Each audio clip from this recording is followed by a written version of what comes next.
All right, get started. This mic gets caught up. Not that we're waiting for him or anything. All right, calling meeting to order, national meeting, February 21st, 2026. Welcome, everybody. Glad to see a good turnout. I would ask that you silence your phones unless you have something that's going to be an emergency, that you need to get a call. That would be great. I would love to say I have mine silenced, but I don't think I do right now. And what we're gonna do first is we'll do the pledge.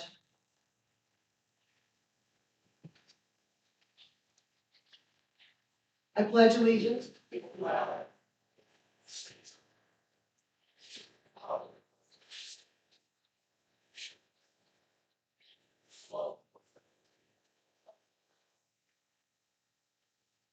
Thank you. And while we're seated, I would like to just have a moment of silence for those members that we've lost since the last meeting. Thank you.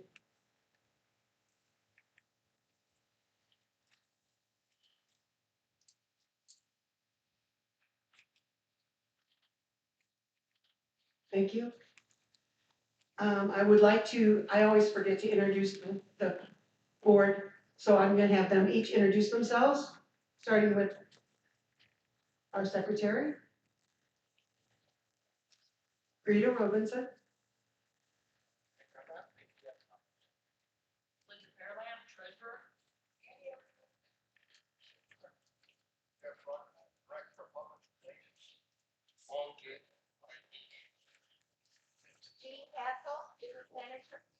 George Duncan, parliamentarian. Shelby County Sponsorship Charity. Elaine, write Blue Bars editor. All right. We have, oh, yeah, Tom's out wandering around somewhere. Tom West is our sergeant of arms. I can't be responsible. All right.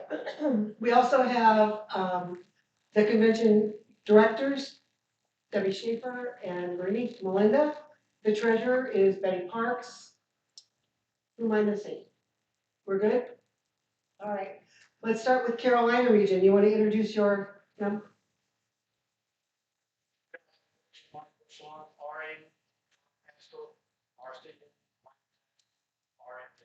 Thank you. East region.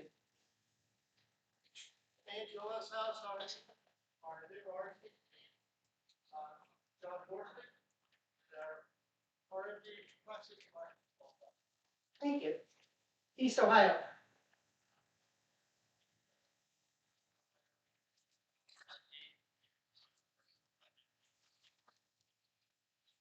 Thank you.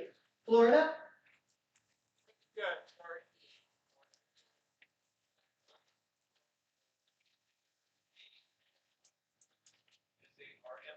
Thank you. Indiana. Butch DeWitt, RE, Beckett Graves, RMD, Dan Burga, RCD. Michigan region. Kathy Duncan, RE, our new RMD, Jennifer Weigers, Carolyn McLemore, Governor, Scott Kennedy, RCD, Kyle Feld, Governor. Thank you. Midwest region. Neil Samuelson, Midwest RE. Bill Dockman, Midwest RCD. Steve Grevitzer, Midwest Region. Thank you. Northeast, let's do Roadrunner. Vicky Fong, RE, Jim Zaborski, RMD. Okay, Northeast.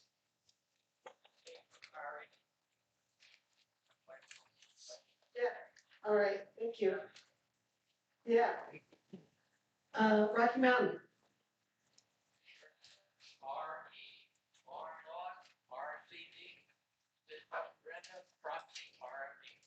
Thank you. Southeast. Okay.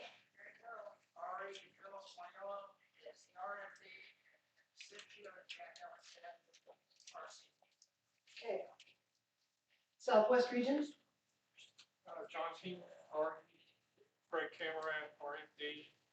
Denise Melinda, Governor. Norman Walker, Governor. We have Larry Sheffield is a member, and Kathleen Cameron is. Okay, thank you. West Region, Cindy Loser, RE, Lauren Cullum, RCD, Beth Hurd, RMD. thanks Debbie. West Coast and Northwest, Burley Murphy, RE. Jeff Murphy, Competition.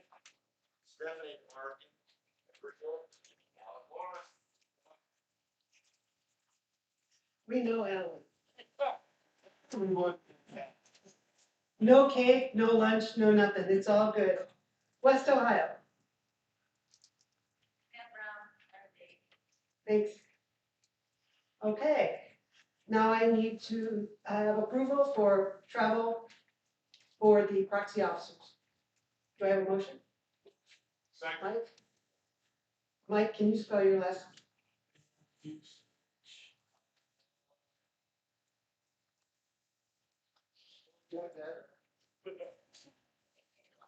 So, you need that? I'm from France. Okay.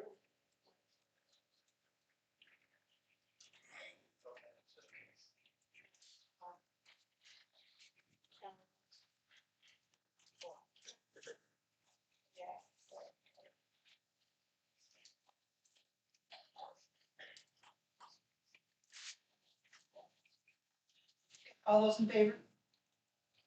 Thank you. Okay, we need also a motion to approve the minutes from the November meeting. Do we have any additions or anything to this minute?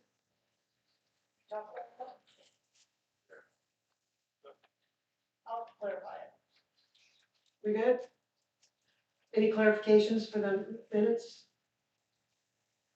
Approval? Steve Gravenstetter? And I'm sorry, your name? Lawrence Long? All those in favor?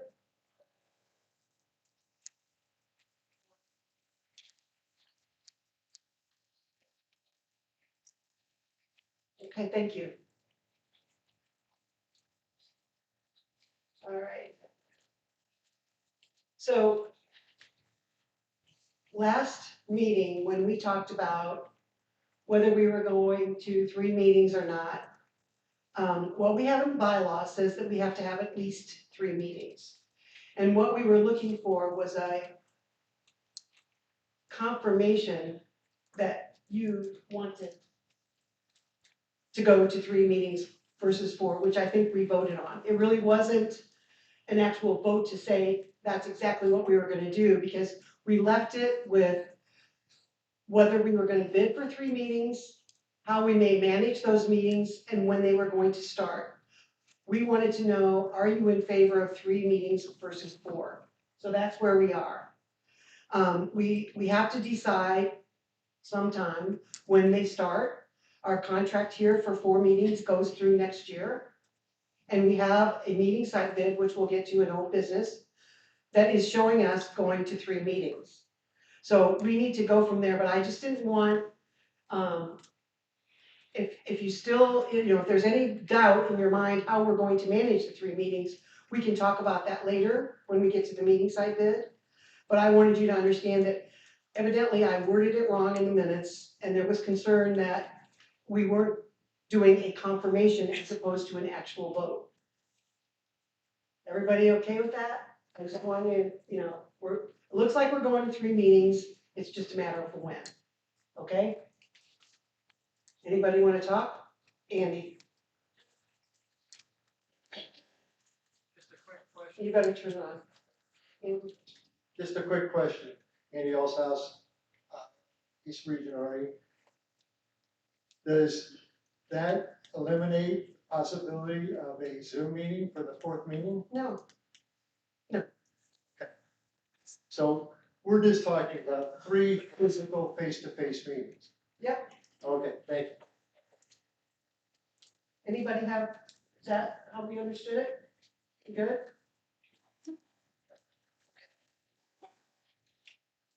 So, we had Since the last meeting, we've had, a couple meetings at the museum. And, you know, all of the excitement is around this new collections building. I don't know how many of you are on Facebook, but I'm sure you can see that the roof is going on, they're getting the walls up, it's coming along. 66,000 square feet is a lot of building. And they've got it graded, they're working diligently to get it done so that hopefully we can start getting tours first of 27. They would like to promise before that, but they want to do it right when they do it. And so I don't know that tours in the collections building is gonna start much before that. But it's looking good, and that's really about all we're talking about. We have a transition on the board. I don't know if it's a big deal for you. Kay Wagner is going off as president, and Michael LaRocca is coming on. He's been, as you know, the chair-elect, and so he's been privy to what all is going on, and we're looking forward to keeping the museum moving forward and hopefully being great support for the staff that is doing a great job there. Does anybody have any questions about what's going on at the museum? So we are a lifetime business member as NCCC, and I think a lot of clubs are too. And they have sent me 10 free admissions to the museum. If you have any need for those, I was gonna do them as a door prize, but I would like, they're for this year. So I would like to have, if you have somebody that you know wants to go, that isn't a member, that would use these tickets, I would be happy to give them out. I have them with me here. So if you wanna let me know at the break, I'll be happy to share them with you. That's all I know for the museum. We can start right into the other officers' reports. And the other thing I wanna do is, I don't know how many of you are on Facebook, but right now we have a new blog that is called The Governor's Garage. And for all intents and purposes for now, Kyle has been working with Renee to make sure that people understand what it takes to set up a meeting or an event and what it takes to finish it. So it's been a wonderful tool. He's done a great job. Renee's gonna talk about it for a little bit. We're hoping that we can incorporate a lot more of National Council. Kyle, do you want to stand up? It's Kyle Phelps is the one that's taking care of all this for us, and he's done a really good job. Right? And you'll see a lot of that going forward. So, oh, I know, I need to confirm all of them. Yeah, get my glasses on, I can do this better. So I need to confirm right now, and what we'll do is, I want to confirm the appointed officers, which will be charity sponsorship, Michelle Catalmo, Director of Publications, Wayne Herrera, and IT Director, Walt Jenkins. Those I would like to have you confirm. Do I have your approval to confirm those as our appointed officers? All in favor? Okay, so those officers are confirmed. Now, I'm gonna go through the committees. I'm gonna read the names on the committees and we'll just confirm those all at once.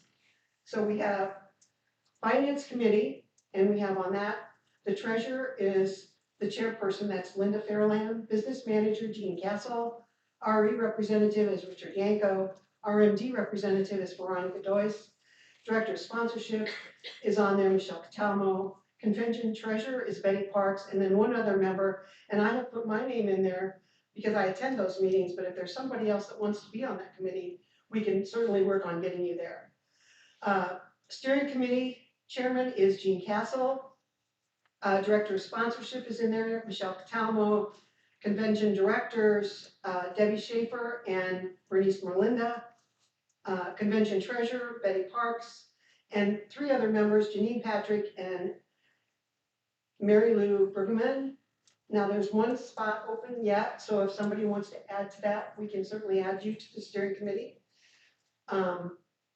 Charity committee, director of charity is Michelle Catalmo. Her secretary is Elaine Herrera.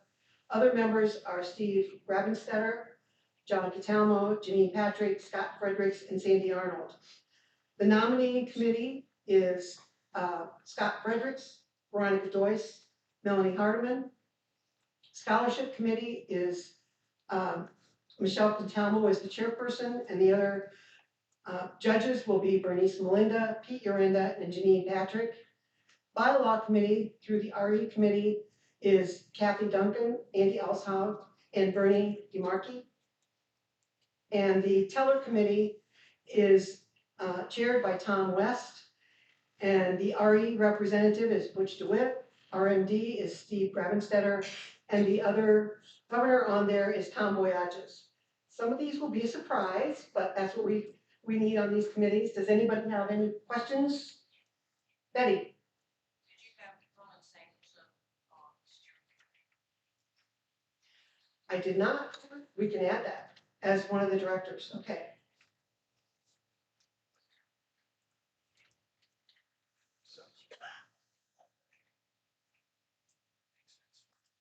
That's why you guys are here.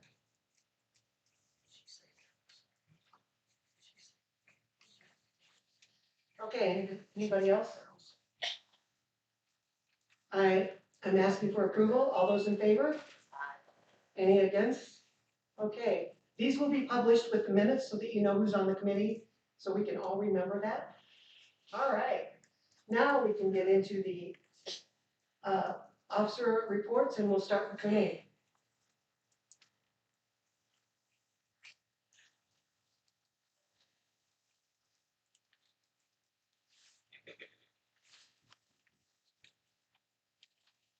Hello, everyone. Let me start by our RCD meeting. Last night, we had 11 RCDs present and 4 via Zoom. I have no RCDs in my committee. 2 of them are here. Scott Kennedy, Michigan Region, and John Borsick from the East Region. Thank you guys, welcome. And the other one's not here because he attended through Zoom. That's Andrew Asbury from the West Ohio region. So I'm gonna go ahead and put up my website. So I gotta show you a bunch of things. Be a lot easier if I just explain to you. I've never seen a website.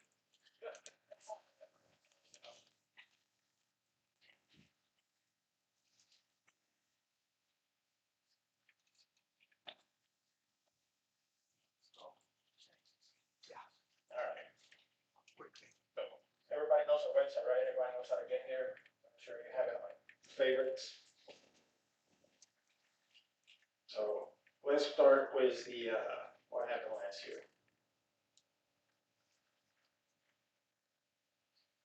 So I just went into the competition tab, go to competition events and performance reporting, and we'll select 2025. Not gonna go through every single one, just probably read the top ones, but top clubs in the country. Number 5, Buckeye Corvette Club. Number 4, Bel Air Corvette Club from the East Region. Cornhusker Corvette Club from the West Region in 3rd place. 2nd place from East Ohio, or the East Ohio region, Corvette Cleveland. And our champion club from Indiana, Indiana Corvette Enthusiasts.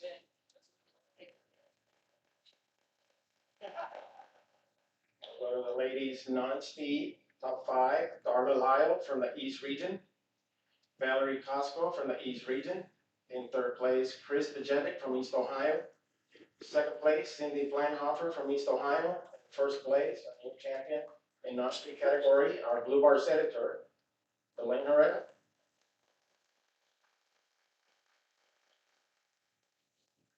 To the men's side in non-speed, our top 5. In 5th place, our new East Region RCD, John Borsick. Michael Gates in 4th place from East Ohio. In 3rd place, Dennis Lovato from East Ohio.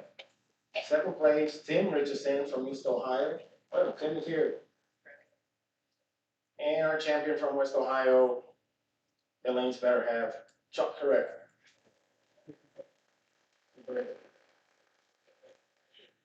Let's move on to the speed. Ladies in the speed category. Top 5, Angie Mitcliffe from Midwest Region. 4th place, Kristen Lingenfelter from Michigan Region. 3rd place, Sandy Green from the Midwest Region.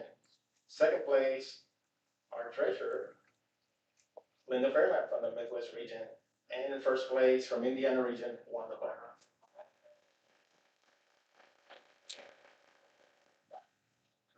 Moving on to the men in that division. In fifth place, Joe Eller from the Midwest region. Fourth place, Gordon Green from the Midwest region. In third place, the RCD from the Midwest region, past VP of Comp, Bill Doherty. Second place from the Indiana region, Dave Bach. And in first place from the Indiana region, a four-time national champion, a 91-year-old friend of mine over there, Howard Curtis.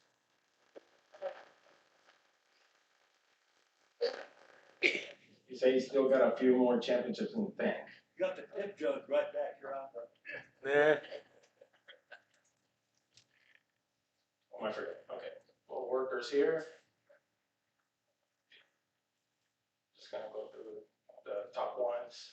Second place for the ladies from the Michigan region, this top workers in the country. Two Carolines up at the top. My beautiful better half over there from Michigan region, Carolyn McLemore. And in first place, Carolyn Samuelson from the Midwest region. The next guy, second place, as VP from Indiana region, Mike Godfrey. And our top worker of the year in a past VP of Comp and our current Midwest RE, Bill Samuelson.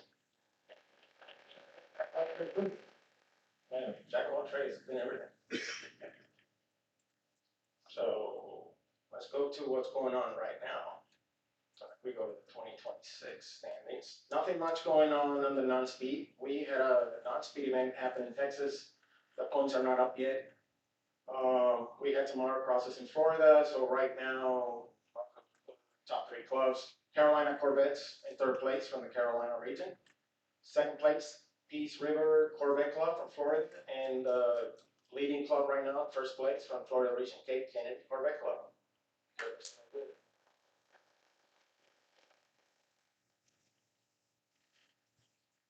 it all year, they don't have any winter. Since we don't have anybody in non-speed standings so far, go to the ladies. Top three, Kyle Christera from the Florida region. Second place, Diane Schlack from the Florida region. And in first place, Ronnie Boyce from the Florida region. You can see her.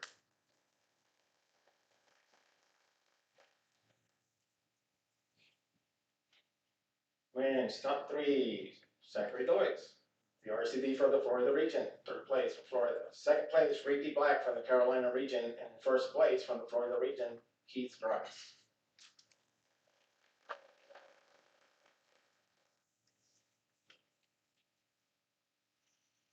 I'm gonna take you guys. We have, in case you haven't seen it, and Larry Walker's not here, but he has helped me tremendously with the updating of the drag program. And by the end of December, beginning of February, he was able to go and look at the track records, drag records, both quarter mile and eighth mile. And I don't know if you have ever seen, I'm gonna take you to what was there last year. That's what it looked like. If you could actually, you might need a magnifying glass to read that. But he updated that to the new classifications that we just implemented for this new 2026 rulebook. And he went back and created a new class, or he used the new classifications using the old indexes that were established, and some of them you can see the records when they were set. Some of them are 20, 30 years old. And he found out that in the rulebook, there is an indexes get bumped up when they don't get broken, right? He found out that some of his old records had not been bumped up at the right intervals. So he went in there and created a fantastic spreadsheet that VPs, RCDs, or event hosts of a drag event can use. It's not this one. This one's just where you can read and see what a track record is all the way down to C8 in group 3. If it's white, that means nobody can set a record. We have an index for them. If it's green, somebody owns that record, so it's a challenge for you to go in there. Hey, I have that card. Then index is being bumped up, I think I can do it. I can put my name on that thing, take my picture with that card, it'll end up here. So he created a different spreadsheet where all the records are in there, and all you have to do is put the date of the event, and it will automatically calculate that class record on that day, regardless of when it was set. It'll take the index or the date of when it was set, and it'll give you the exact track record of date on the date that you're doing your event. If your track location has a different elevation, you enter the altitude adjustment and you enter that number, and it will automatically calculate the record index for every class within a second or two, and you will have new record indexes for that event at that location. Conventions, perhaps, Colorado, like New York. I mean, everything we adjusted was that spreadsheet like in seconds. You don't have to go bust out the calculator and spend 2 hours trying to figure out every record. This one does not, sir. This is just a quarter-mile record list. His spreadsheet is not available, it's only available to those that are sharing the event. It's not an online thing. That's something I have, and it's provided to those that are running those events so that they can. Convention people might be able to have it, I'll work with them, RCP.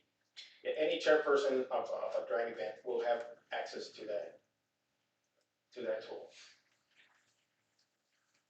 So, and he has it for 8th mile as well. So, moving on for drags, there's something new that we have been working on last year. Let's see, where's that? Back to competition. Click on the manual, the new rule book. It says 26, 2027. Walt didn't get the memo. We're doing it on a yearly basis. It's 2026 only. Next year will be 2027, but it's all right. Event safety rules right here, guys. It's almost like the first bullet right below the competition manual. In the rule book, you guys as governors approved this. It was all chapter 13, safety guidelines. In the rule book, because this ended up being almost 100 pages, I did not put all those pages in the back of the rule book. All you have is this index, right, which is at the very beginning of this one too. If you're having an event, let's say you're doing a speed event. So go back to the very top. This is what you will see on the rule book. Just a safety guideline index, right? It's got the 1.1 low speed. It's got eight sections. You got the same thing for high speed, same thing for time trials, same thing for drags, and then you go to the non-speeds. You got the Fontana, you got rallies, you got Econo runs, you got concourse, and you got car shows. Okay, 8 different sections here that you can use. You can print at will. If you want to just print one copy of each and put it on your table at registration, take it to the table, take it to your timing trailer. If you want to print 50 copies and hand out every participant and worker one, that's up to you guys. But everything is here involved. Put this up on the website. Let's say, for example, you want to go to low speed autocross, you're having a low speed event, and you get your safety checklist before the event happens. Go through that list, make sure you've got your T's crossed and your I's dotted. There's one for the day of the event. Key points at the driver's meeting. And everything's separated, guys, so you can print a page here, and it won't have another section attached to it.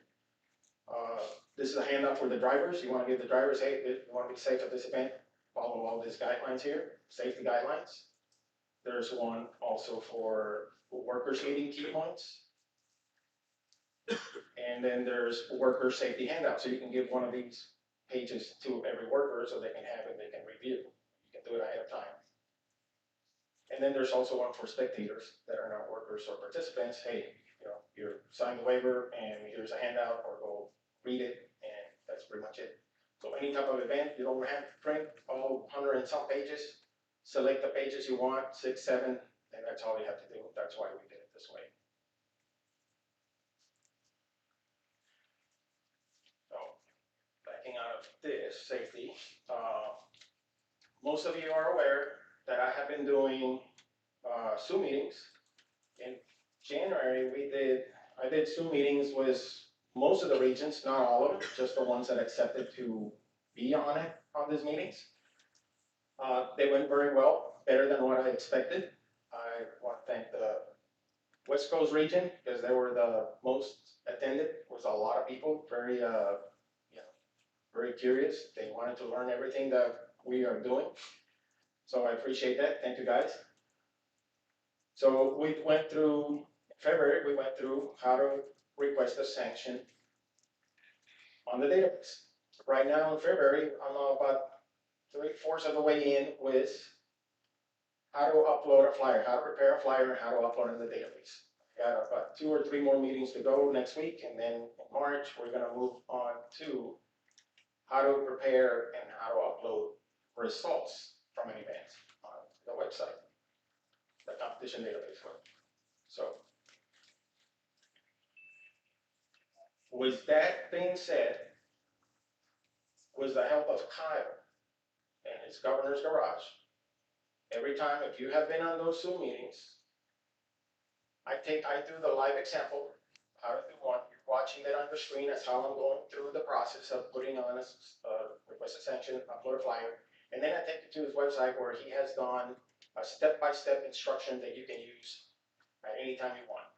And I'll take you there right now. If you have not seen this, it's called the Governor's Garage. Okay? You can either Google the Governor's Garage and then save it, bookmark it, whatever. We are gonna link that to our NCCC website, right? It's already done, yeah, well, they're all set by it. This is a fantastic tool, guys. I'm telling you, when you go, it's either 54designstudio.neocities.org. Or, like I said, the link is already on our NCCC website. You just go look for the Governor's Garage and click on it when you come here to Governor's Tools.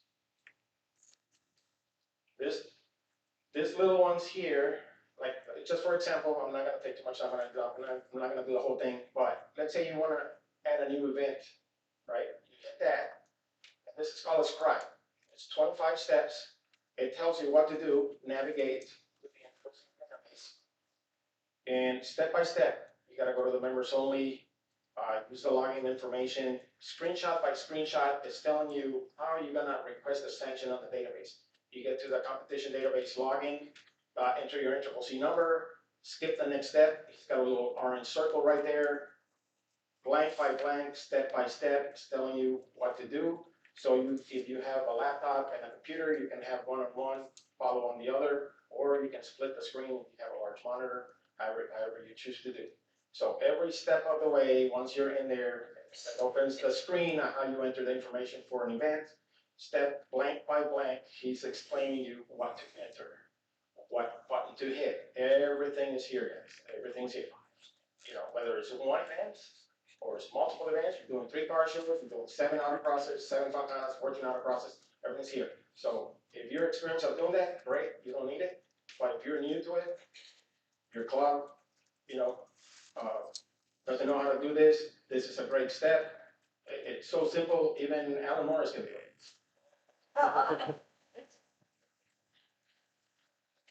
Not only is that, so he's got one for events, he's got one for upload a flyer, and starting on the 1st of March, he will have available how to upload results. And he also did YouTube videos, which are right below. It's the same thing, just in a video. I'm not gonna play it 7 minutes long. Michigan, a founding member of NCCC since 1958. Renee, the VP of competition, and I got together and tried to put everybody browser every time you click. So, try to just show you a while ago. Passwords based on He's guiding you step by step. If you prefer somebody yapping in your ear, you can play his video, stop and pause it side by side. Splash rate by pretty quick. Right. Or use the screenshot scribes. So anyway, Governor's Tools, this is fantastic, guys. Download it, save it on your favorites, or access it from the NCCC website. It'll help you tremendously. So moving on. Back to triple C.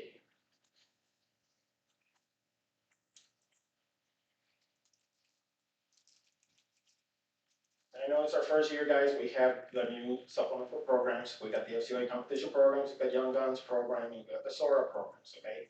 So I know it's new, and because the competitors have to come up to convention and compete, and being convention on one corner of the country, it's a little difficult for a lot of people, so I don't expect, and of course, being the first year, I don't expect much participation, but we have received a little bit of interest in them, and people have registered, at least for all three. So again, just kind of check it out. Again, the program's in place. It's up to you guys to provide the events for those people that want to do this, to have a chance to come to convention and compete for a national title in whatever category they pick. I know we have a donation already in place for FCOA and Young Guns to pay for awards. On the SORA program, I have picked up 2 sponsors to sponsor the awards at the C1 category from a company in Michigan called Masterworks, who works and restores C1s, C2s, and C3s. They're sponsoring, they gave me a check for $350 that will pay for the awards for the top 3, if we have 3 people participating in the class. We have another good friend of NCCC, a friend of pretty much most of us. His name's Aaron Klein. He's got a little company called Stupid Fast Tires. He gave me a check for $350 to sponsor the C5 category, the top 3 spots in C5 at convention. So again, we're still looking for more sponsors for individual categories, looking at businesses. We can take donations from regions, from individual clubs. $350 to sponsor a category. Individual people, members can donate whatever, we'll take anything. NCCC is not paying for any of these awards. These are self-funded programs paid by the participants or sponsors or donations. So whatever you can do to help out, I appreciate it. So going to that, all I had to provide is that you have to come and with this here, it said that you had to contact me through email. Well, I have a flyer. Some people have been asking me for flyers. So let me get out of here because I'm done with this.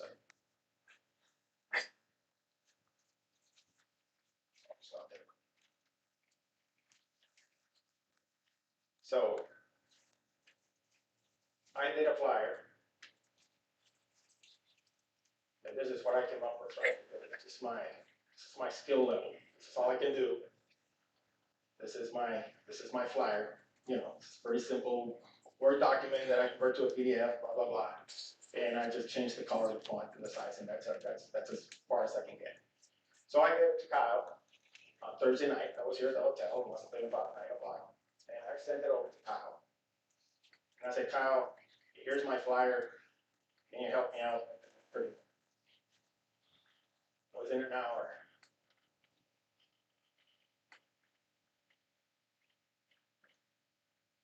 I got this.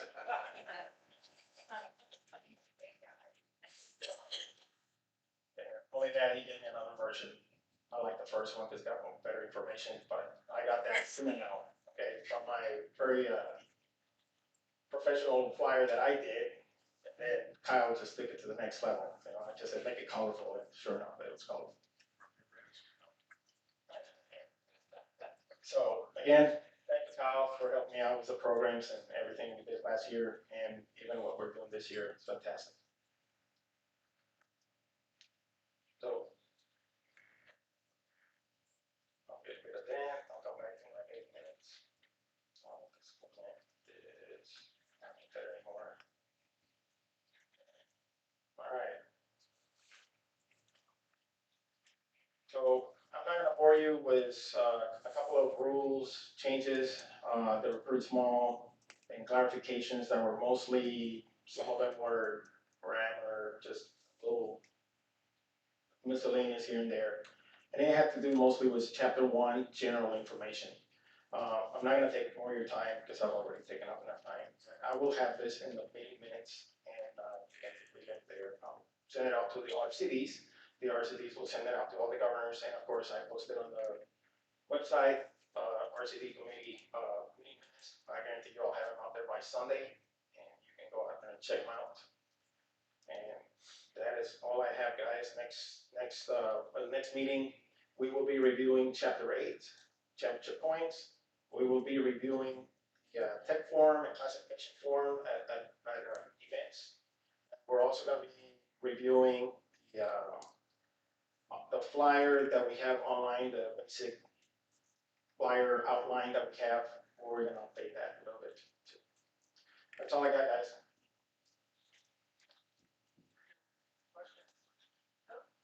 Yes, I'll reply.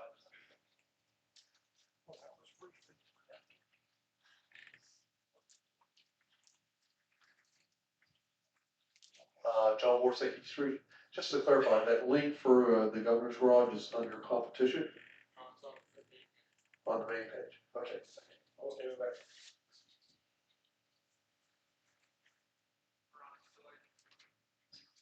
Veronica Joyce, Florida Region. Renee, for your tutorials that you're doing this month, next month, is either one of them going to go over the online registration feature? I'm not doing the online yet, but I'm pretty sure maybe I'll continue that until April. Thank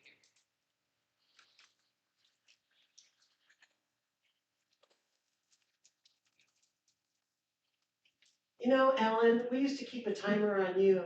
I don't know why. It's all good information. Thank you, Renee. And you know, he's from Michigan. And he still talks that fast.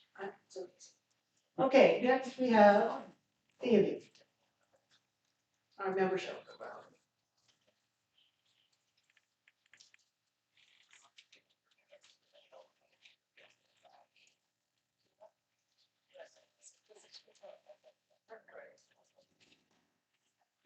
Sorry. The RMDs met last night with 12 RMDs present, 2 proxies, and 1 RMD was absent. At the November meeting, last November, in 2025, we had 16,439 members and 233 clubs.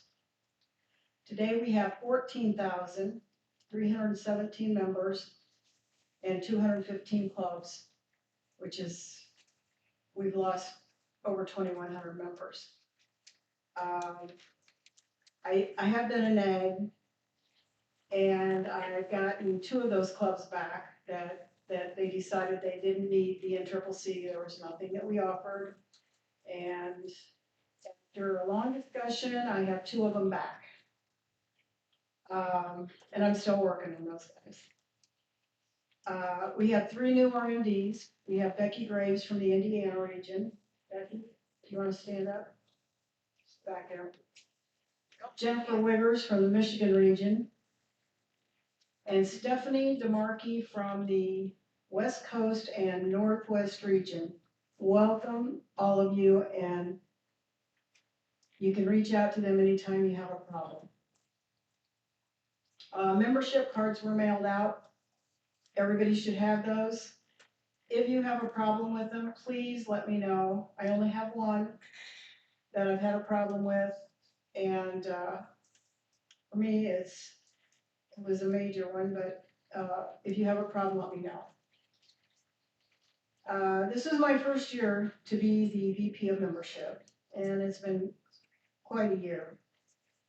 I learned pretty quickly when we got into renewals that a lot of the governors aren't getting into their databases until renewals are starting. And I found that I had 5 members with 1 address. I had several members that had duplicate membership numbers. And so I, like Renee, have decided I'm going to do a workshop for each region. And the RMDs will be present during those, and we'll go over the database, the different things, the different points to use for different things, and try to get everybody so they're acclimated to the database and they aren't using it just once a year. We decided last night amongst our group that we needed to have membership renewals finished by the clubs on November 15th. It takes us about at least 15 days to get those completed on our portion. And so we're asking that you, if you have that as a bylaw in your club, please make that change. They need to be to us by November 15th. And that includes MALs in your region. That doesn't affect governors, but we're asking everybody to have them in by that. We will be sending out a notice early to tell you that you need to have those in. And if you've got any issues or any questions, contact your MD or me, and we'll help you get it resolved. I'm asking the club governors to make sure that you go back to your clubs, send them a report, or give them a report of what we're doing here, and make sure that you are asking for your information. It's on the left, far bottom. It says update club information. If you do that, Walt can go in there and pinpoint where your club's at, and if anybody's on the website looking for a club to join, it makes it very easy. That should be updated every year. You know, governors change, officers change, and venues change. So go in and make sure that your clubs are all or you are updating that for your club. Okay?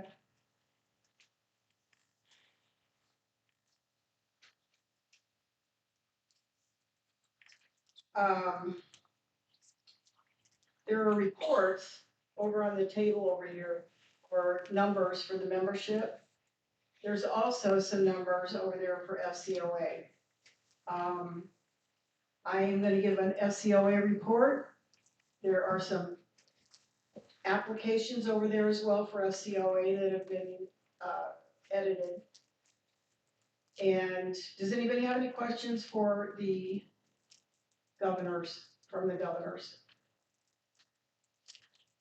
Then we'll go into the report for the FCOA. Membership applications have changed to reflect my address. Right now I'm getting those applications and completing them for FCOA. There is a membership report available on the table. Membership numbers for FCOA are 972 FCOA members with 3 active members over 16.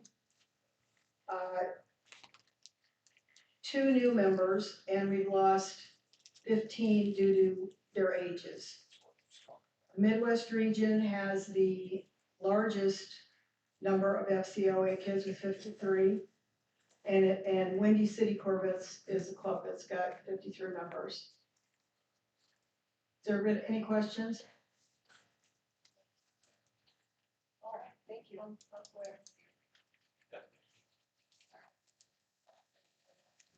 You know, I would have thought Heineman's kids would have aged out by now. Oh, well.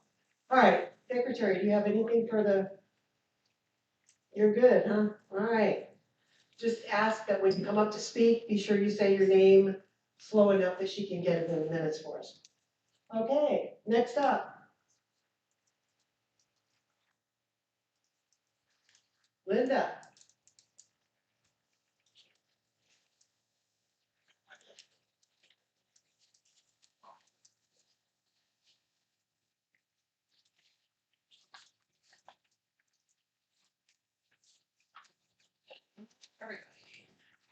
All right, I emailed the financials, both 2025 year end and the 2026 budget out Monday, maybe Tuesday. So I'm hoping everyone in the room who got them, looked at them closely, were intrigued. I'm gonna go over the highlights now. I'm just gonna go over 2025 year end right now. We're gonna talk about the budget in old business. All right, so if you looked at least at the bottom line, favorable in travel. That one I don't have any details about why, but it was favorable. Competition awards were 5,500 favorable, and if you remember, we had a big last minute vote to increase the budget, and then Renee was able to manage pretty much with the original budget he had.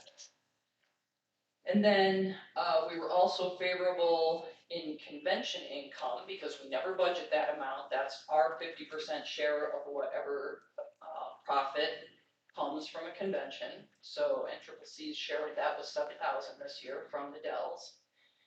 And then we were unfavorable in membership dues, because we have to budget an estimate for January through August of every year of what we're gonna get from late renewals and new members in those 8 months. So that was an estimate that we overestimated and came in under.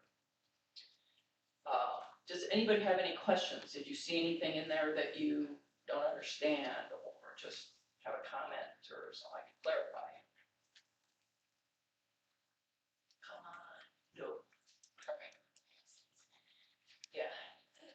All right, I have especially for the new RE, Bernie, wherever you are, but everyone, remember to come up at the break and get your mileage reimbursement checks for your group. I also have the region rebate checks if you were eligible. Renee did the calculation. I have those checks along with your mileage reimbursement checks.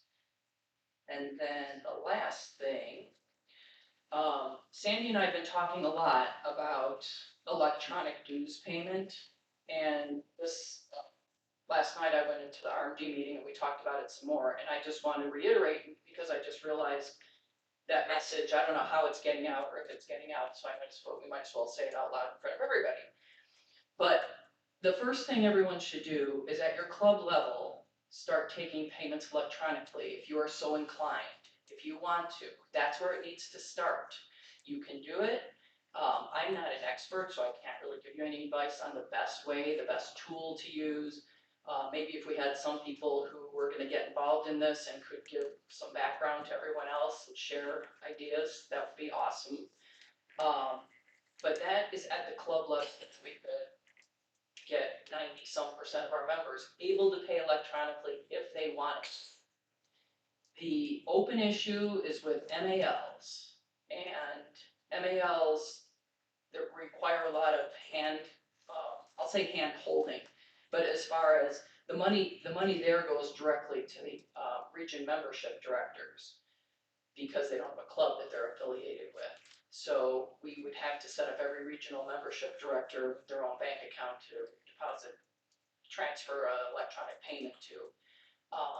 So there's hurdles there that we haven't yet figured out how to resolve. Or the region treasurer would have to take the monies for MAL payments and then communicate with the RMDs. So the RMDs could go into the database and update who paid as an MAL.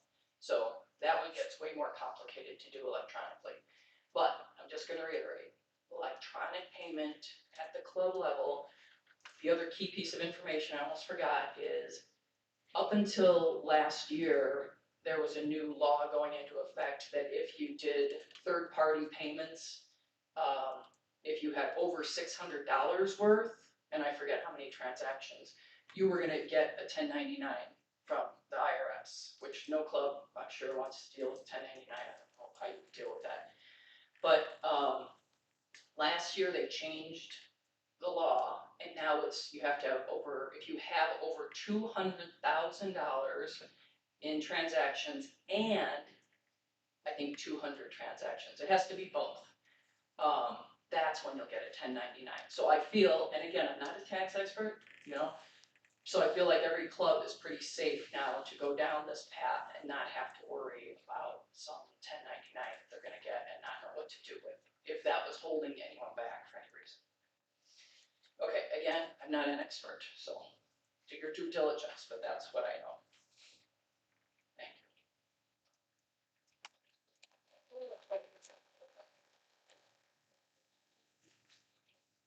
Oh, Bernie. Thank you. Yes, good morning. That's very much.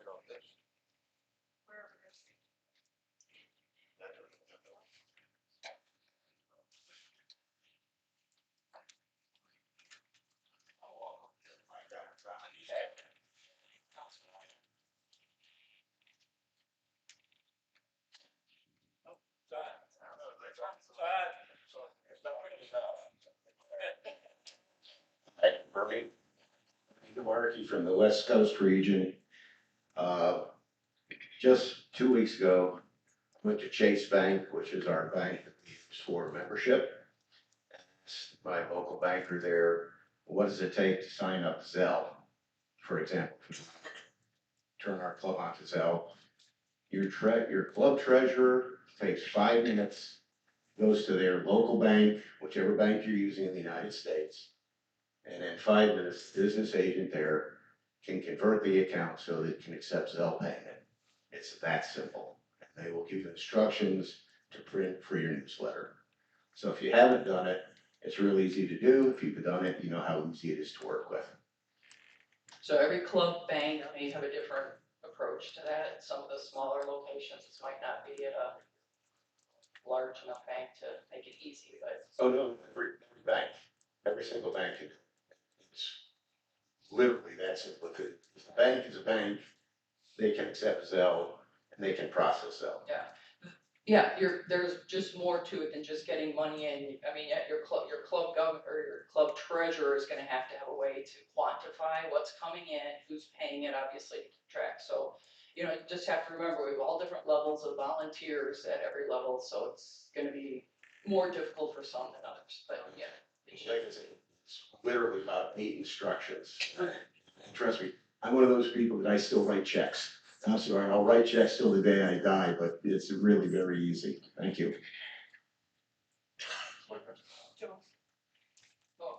Want me to stand up? I am confused on one statement you made. You said that it starts at the club level. Who is the club member paying? What are they paying for?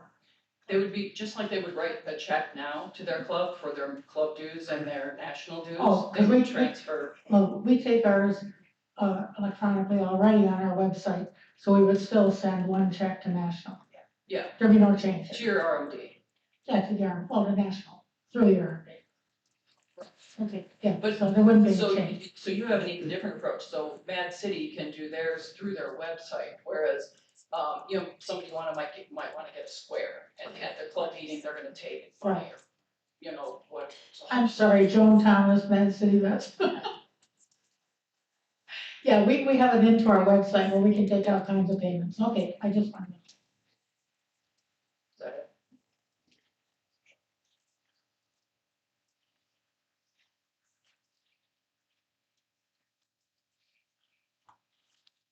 Okay, Jeannie, you ready? Here we have brand new business manager, Jean Castle. And she is standing up.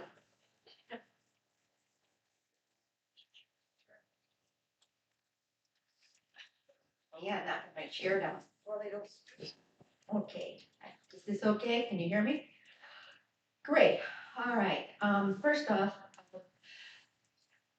I'm new at this, so I can have 3 people on the convention steering committee. So if anybody is interested in joining the committee, we have 2 right now. If a third one would like to join, see me at the break or after the meeting.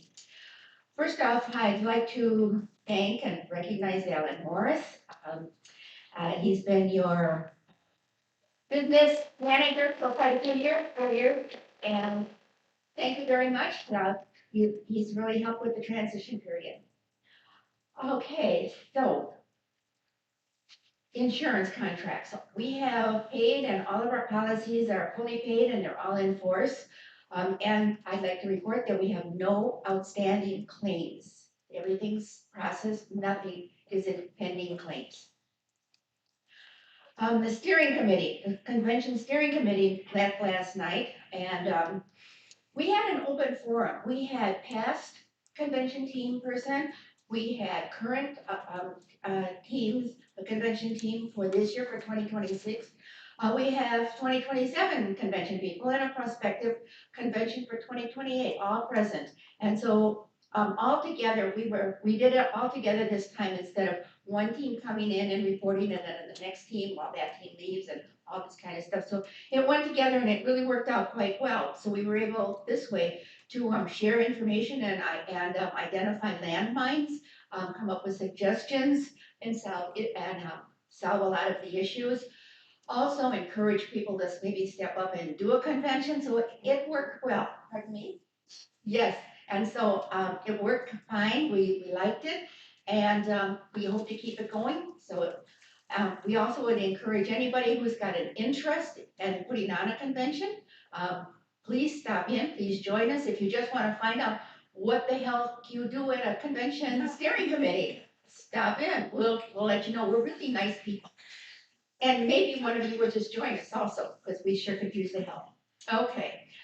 What do we got here? Okay, the next thing that we want to talk about is, we're gonna have a presentation from our 2026 convention host team.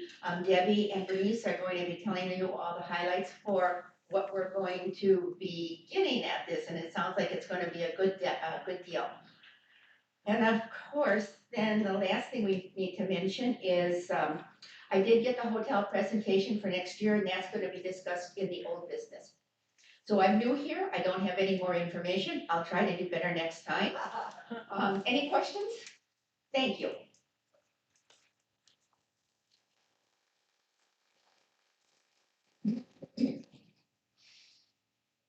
This is so much fun watching the new people come on. You know, you think you know what you're getting when you sign up for these jobs, and it's very interesting. So, George, it's your turn.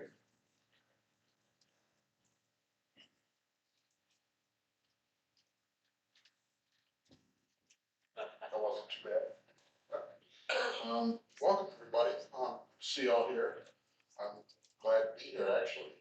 As you might recall, last time I stood up here was November 15th, 2025. On November 18th, for a major back surgery. This past Monday, I finally got rid of the clamshell. So if I'm wallowing in the hall, it's not because I'm drunk. Anyway, last night we had our RE meeting. It went very, very well. We had 14 REs representing 15 regions. One was absent, no proxies, and one of the REs knew that's Marky back there. We've all met him already. So we went through a lot of the normal stuff, the roundtable, the introduction, and so on and so forth. We covered a lot of standing rule changes and bylaw changes. And what we're going to do is, in new business today, we're going to bring up 3 of the standing rule changes. 2 of them we plan to bring up and then table. One of them I think we can actually get to a vote, but that'll be under new business. So for now, I really don't have much more to say. All the thunder will come at that time. So thank you very much.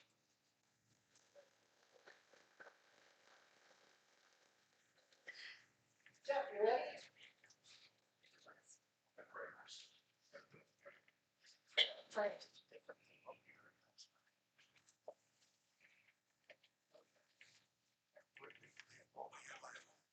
Hello, everyone. Second record. You're early.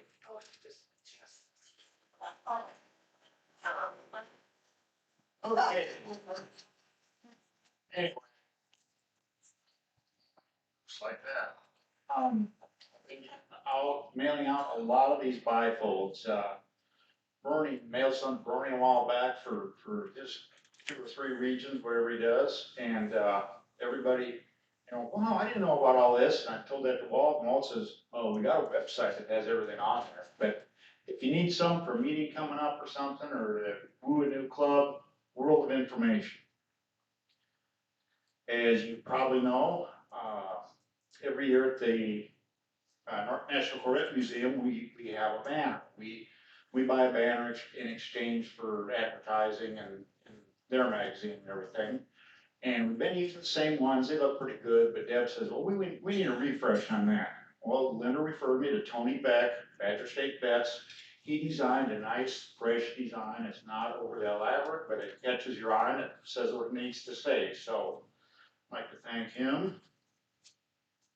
Last thing, public relations. We're kind of at a deadlock again, as usual, I guess, but I think we're finally getting somewhere with Tommy and Tommy West III and Patrick Duncan.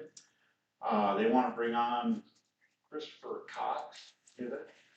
On the team. Renee is on the team. He's kind of working. And I talked to Kyle Phelps last night. He acted like he might. I saw some of his stuff in my garage, and he's wonderful. I don't know how he works a full-time job and gets all that stuff done. I really don't, but we're making headway. I'll promise you that. We'll start to see some stuff finally and getting it tied together with the TikTok and all that stuff. And I guess that's about it. Pretty short, sweet. Questions?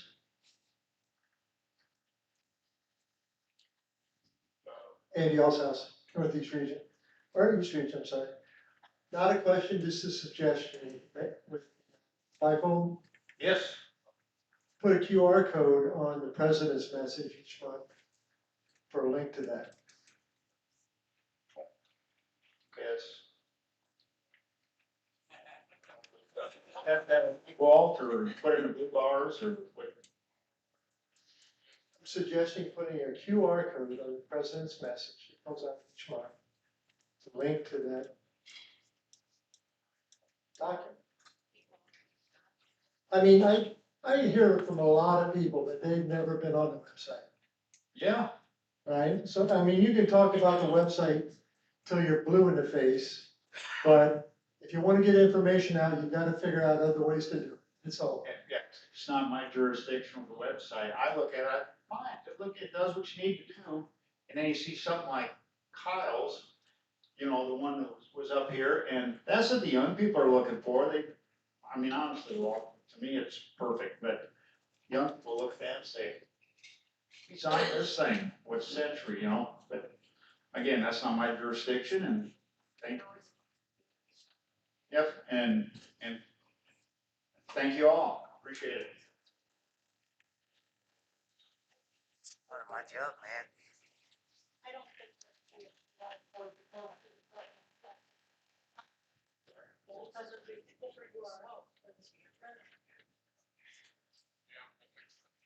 Yeah, I'll remind you when I give you my article that we're gonna have the QR code to it if we want to.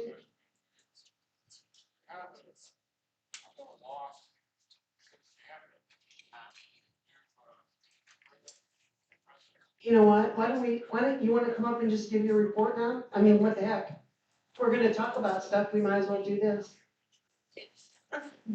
You know, it's hard enough for him to get up here one time, so we might as well just do it all. I know, he's my friend and I even said that.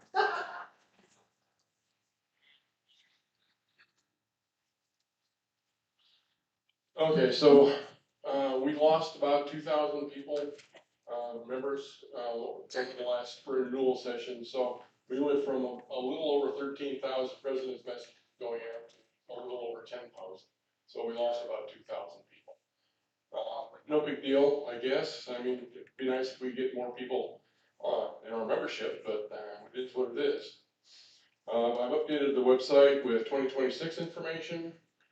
And then we did have a few issues with the convention registration process, but Betty and I got them all straightened out and everything's pretty good, right? She says yes.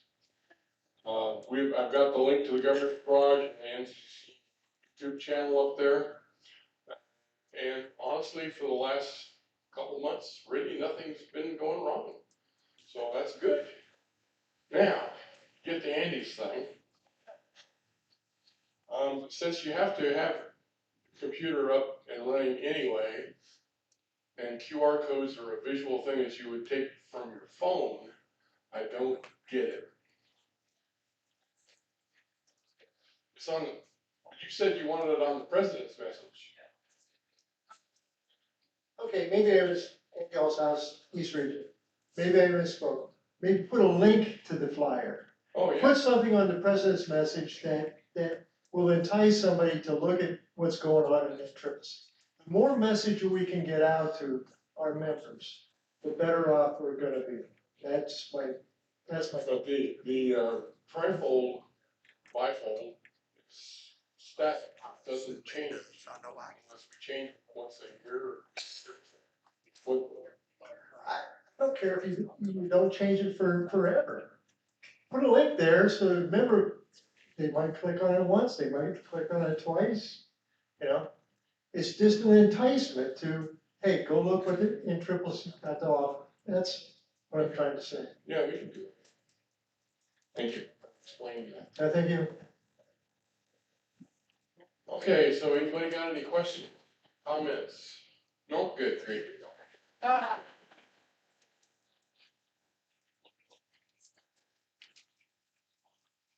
Okay, Tom. Bernice, what? Can I put a little caveat to that? You have to be a member only. Oh, can I talk like that? No. No. Get up to the microphone, Mr. Microphone. Bernice more than that.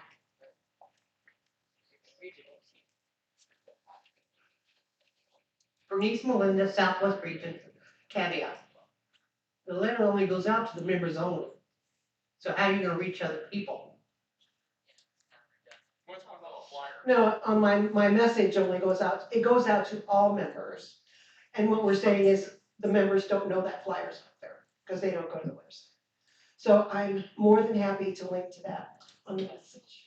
That was not from me. I understand it. That was from me. Yep, you good, Andy? Well, let me explain what's on the flyer. There's a lot of information on the flyer, information. A lot of members don't know what NCCC has to offer, even though they're members. Okay. My suggestion would be, if we're gonna tie it to something, when you go on the NCCC site, I'm gonna, something really quick. Oh, sorry, Bernie Markey, West Coast Region. And no, we didn't do weekend at Bernie's, so stop. Okay. I went on the NCCC website for the first time in 25 years, 3 months ago. Okay, yeah.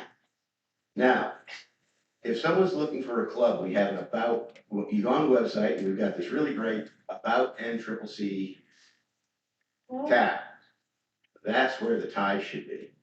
Because if I'm gonna be looking at NCCC, I bought my first Corvette, I don't know anything about NCCC. The about page, and then to tag on to the flyer would be a perfect tie-in for new members, people looking. Okay, thank you. Sir. Sorry. Okay. Kyle, was Kyle up before you? I don't. I think we're just looking at this wrong. First of all, we got a trifold, bifold, whatever it is, that we're handing out to other people that are not members. And so that's where we need the QR code to generally just plain old go to the website. That's it, just, and that'll never change, hopefully. And just, and that can be, you know, I don't know if there's room on it, and probably next year's, you guys put a new one out somehow. Next time it's put out, just put the QR code. And that's as simple as it has to be. And there it is, right there. Yeah. Already got it? Well, I fixed it.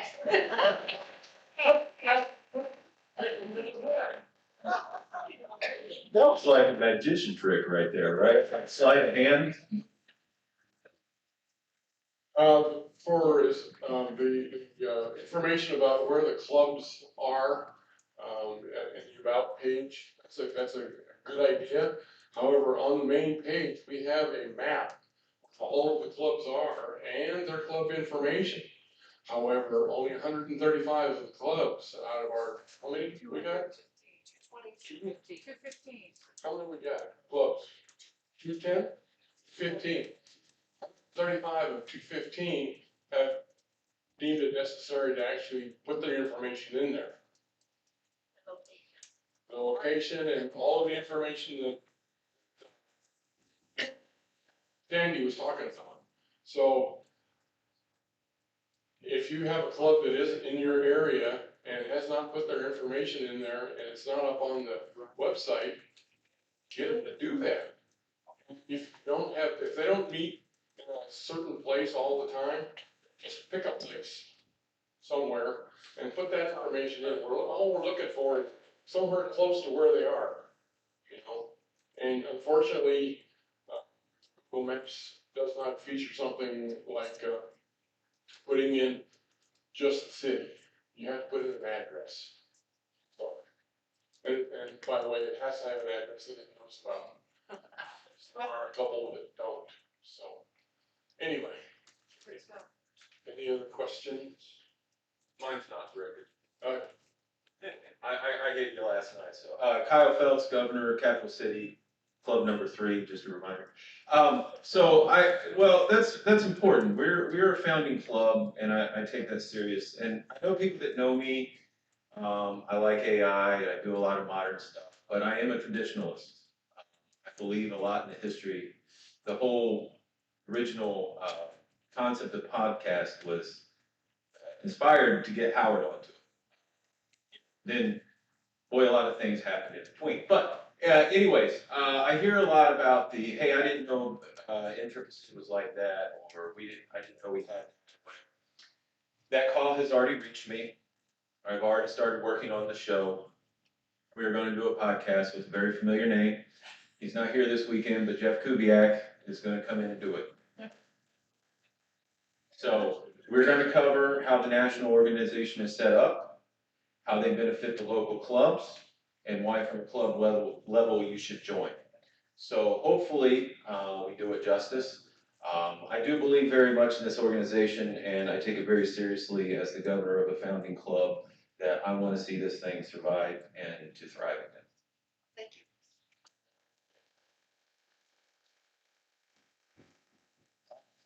Like Kyle, I feel much the same way, but we're not club number 3. But, yeah. That's okay. Everybody have a decent time last night? If you want to complain, I really don't want to hear it. No, thank you very much. It was well received. It's nice to have you in there.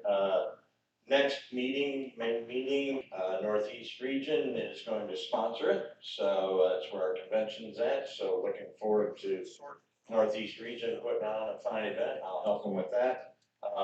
Also, everybody managed to get their reservations for the hotels on time. That was great and shocking all at once. So, yeah, but I wasn't going to say anything. But if you're going to make hand gestures, had somebody ask about shuttle van. Yes, it goes out. When it's supposed to go out, just go out the front door there. It's there. Any questions on anything? Do you have a time? 6 o'clock? The time? Yeah, about 6 a.m. is the first one. If you need to go sooner, you're gonna have to Uber it. Sooner than that. Might be able to go up to the front desk and bribe them, but I think all they're supposed to do is keep your money. So, might not be right. Okay, thank you.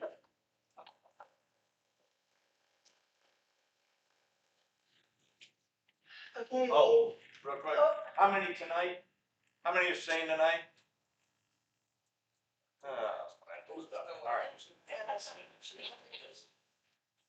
Okay, Wayne, you ready? You.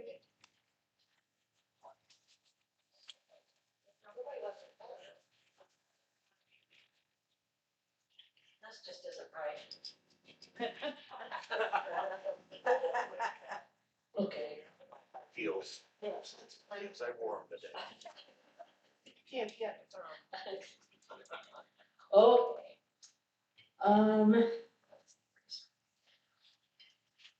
At the break, right at the break, all RMDs that have requested copies of blue bars, come see me. I have the boxes. They just were delivered to me Thursday afternoon. I haven't even opened them yet. And at that time, I'd like to know how many you would like going forward, so that I know that I order enough. Okay, because they'll still be delivered here. You won't be getting boxes in the mail. Saves postage, believe me. It's come to my attention again that people are sending me things and I'm not getting them. I'm not acknowledging them. That's because I don't get them.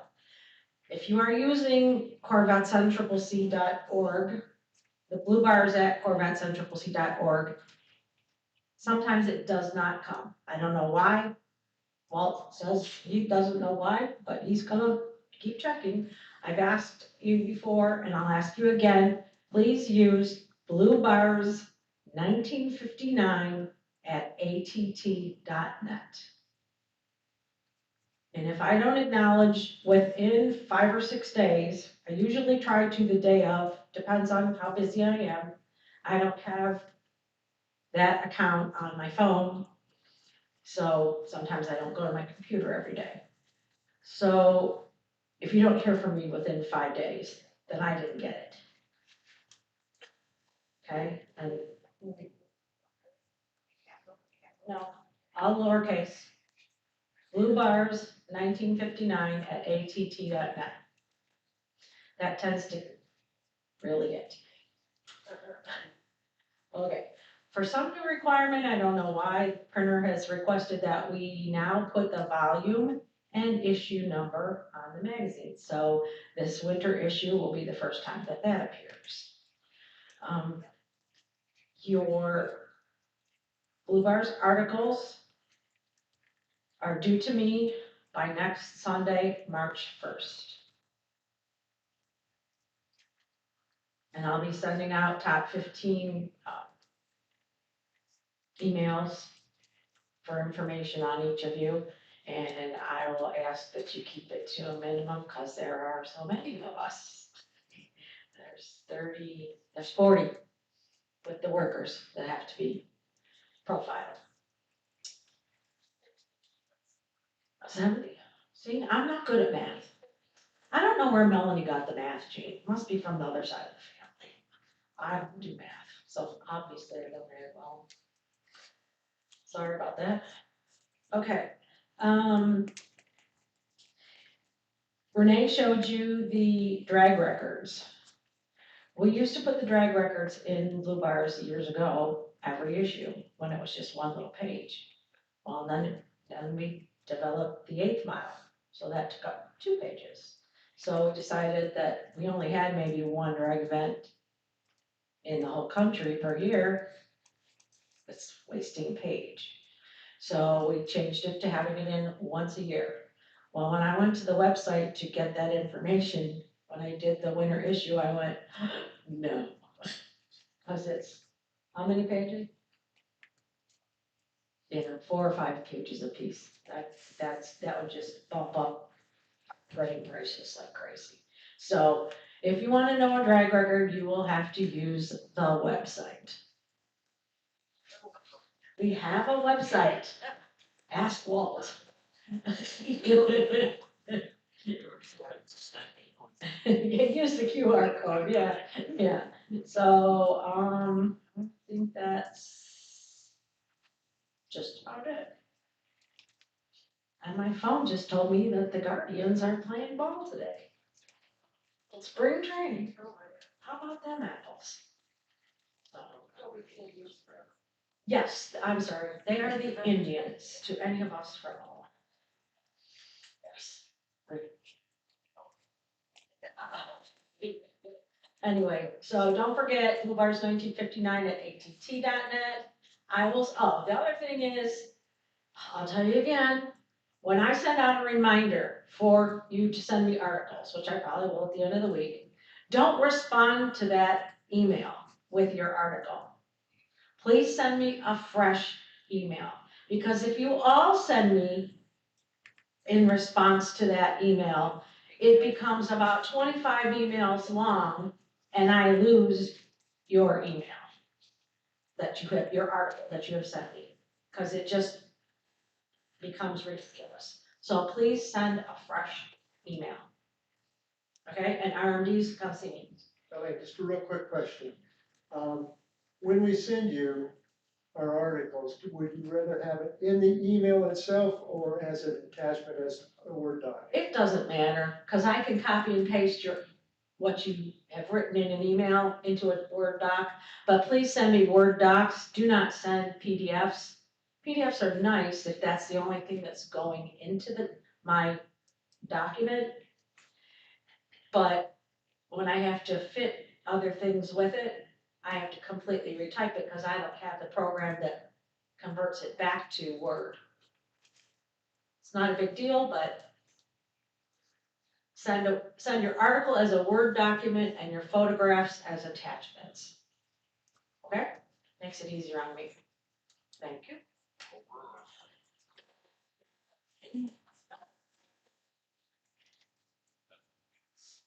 All right, I'll leave this here for you. I think you know that shortly. Hi, everyone. Just a reminder, please share with your club members that the scholarship application, it's online, it's up and running, and it will close on May 15th, which is 2 months earlier than last year. So, just tell your members not to wait till the last minute to apply.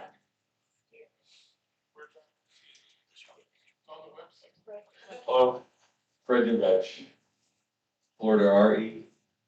Elaine, as far as what you said about sending the photographs as attachment, if I included the photograph within the Word document, that's still okay, right? Yeah, because then I kind of know where you Right. want. Okay, thank you, sorry. Because I can take it out. And the PDF, I can't take it out. Right, thank you. Any questions on the scholarships? Yes. Yes, Denise? If they've got a scholarship last year, can they rerun for another scholarship this year? All applicants are eligible to receive 2 scholarships. In So, their lifetime? yes, so if they got it last year, they can apply this year. If they got it 2 years ago, they can apply this year. If they skipped a year, that. The Decorating Trust would like to submit a $1,000 check for scholarships for this year. Okay, thank you, Bill.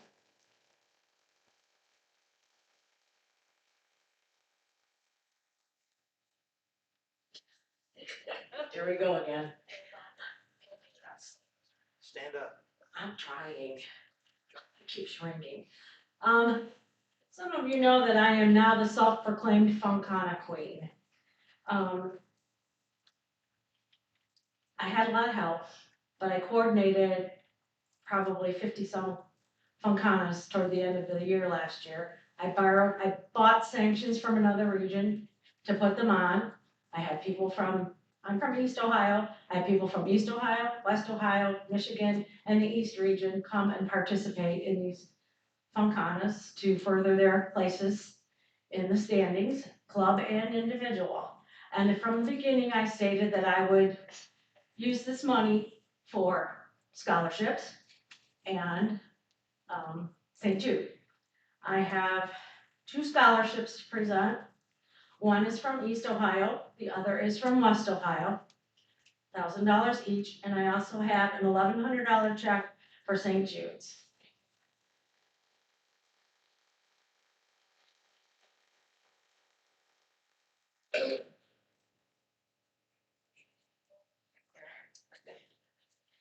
Jennifer Wiggers from West Shore Corvettes in the Michigan region. Our Corvette Club this year hosted what is. I'm sorry, just. Yep. Sorry. No, are we good? She got up? We're all good? Okay. In the Michigan region, we host, or our region hosts an event every year over Thanksgiving weekend. It's kind of become a tradition in our region. West Shore Corvettes hosted that at the end of 2025. With that, we have a $1,000 check for a scholarship and a meeting share.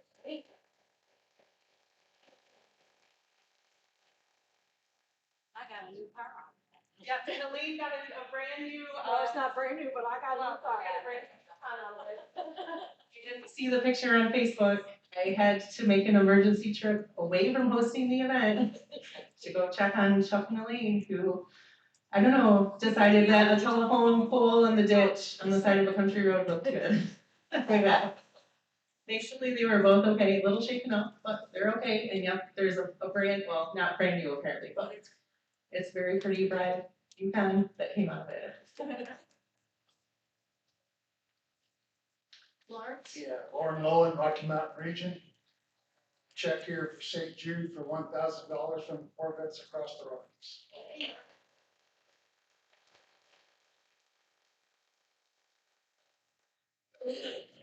Thank you.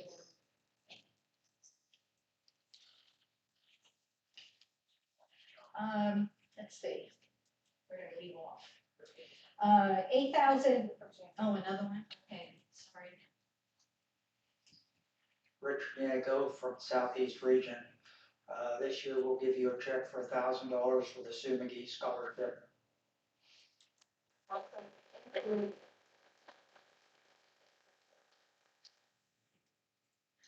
Let's see, $8,275 was sent to St. Jude from the St. Jude raffle from last year. $6,079 went to St. Jude from last year. Those were donations from the floor. I'm accepting donations for the St. Jude Tricky Tray and the Scholarship Hardship Tricky Trays at convention. If you want to bring your donation to convention, I'll put your name on the sponsor board. The Scholarship Committee met for the first time yesterday. We have 2 Michelin tire certificates, and the sponsor committee decided to raffle them off. The raffle will run the same way as the St. Jude raffles. The donation of money collected will stay within NCCC for the scholarship and hardship program. The entry fee is $25. Probably towards maybe the fall. We'll probably have, I have to create the form when I get home. I'm gonna have Walt put it on the website, and we'll probably pick the winners maybe in November, at the November meeting. Sponsorship is down this year. We lost 6 sponsors, 2 of which were at the platinum level. But we did gain 3 new product sponsors, who are the Element Fire Extinguisher, Summit Racing, and Gliptone.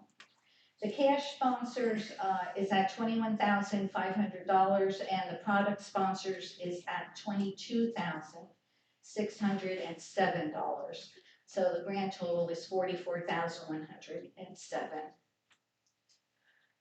There are 2 new discounts on the member discount page on the website.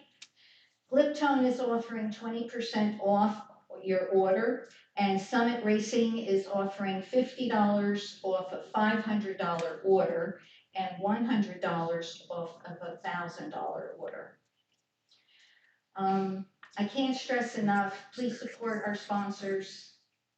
I would appreciate it. Let them know that you're from NCCC. Thank them for being a sponsor when you're talking to them. Any questions? Yes, who were the sponsors that, Kathy Duncan, Michigan. Who are the sponsors that stepped down that we no longer have? I didn't bring that list with me. I'll try to remember them. E5 Wheels, Ciocca Corvette,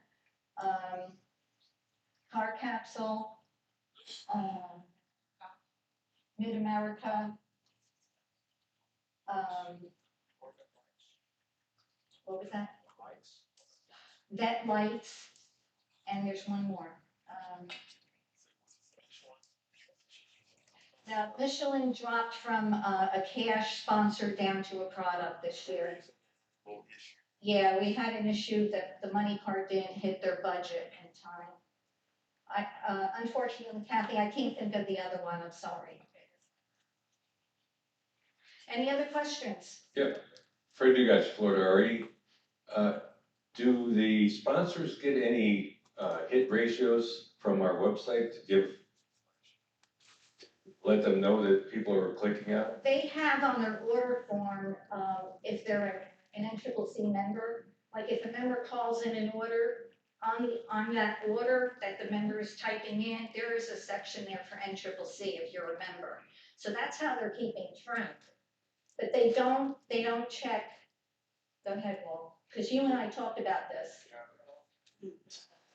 They want tracking like that, they have a code that they send along with their URL. Right. And that's common. Because that would help them a great deal, especially like the Element Fire Extinguisher. Fantastic product. What did Walt say? Sorry. No, it's not. No, what the clarification was from Walt was that there is sometimes with their URL code on there, they have the tracking information on there. That's if they do it. Some companies don't have that. Yeah. Anybody else? Any other questions? Okay.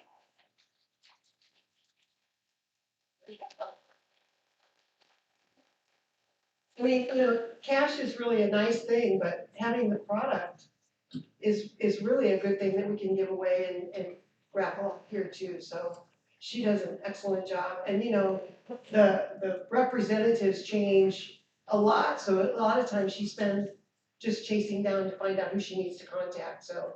All right, we've gone through the reports, we're going to do a convention report right after the break.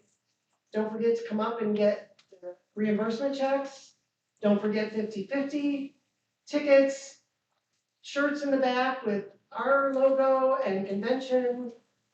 What else do I need to remind you of? Any reports that you want are over there. And I will see you at 2:20.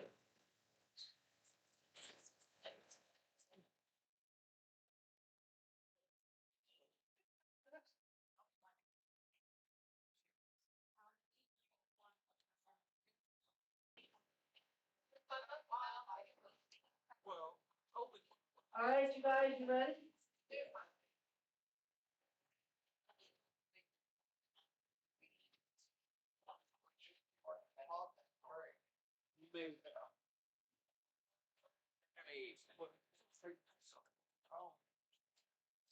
Can you 10 minutes, for 10 minutes when they're gonna start, but I thought I had to.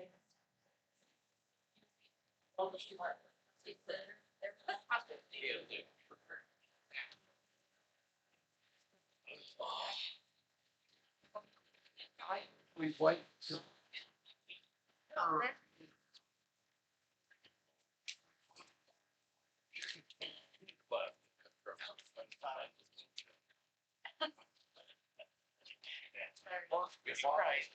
Diego, go take a seat, will you? You old guys. Thank you. He is all that. I mean, watch it. Yeah. Oh, it's only a number, it's only a number. All right, are we ready to rock and roll? Sir? No. Nice try. Yeah, all right, Michelle has one more announcement. During break, I received a check from Michael Godfrey for $500, and it's for the scholarship program.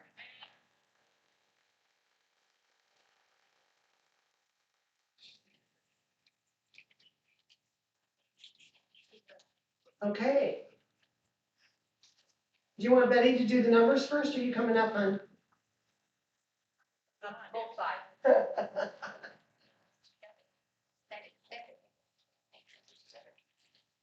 Here comes Bernice too. All right, 2026, rolling.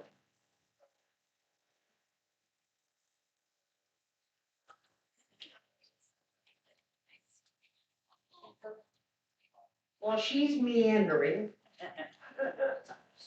I'm Bernice, I'm one of the co-chairs for Convention 26. I am on the speed side. She has all the administrative side, so she'll talk about that. Basically, I'm only gonna talk about food. We have a few meals served. We're gonna have a buffet and a welcome party Sunday night. Monday is our award banquet. That will be a sit-down dinner. The people who are in the top 15 will be seated kind of like by themselves, out the door, through the woods, and get told. But anyway, we're gonna do it that way. If we have a buffet, you're gonna have a number on your table.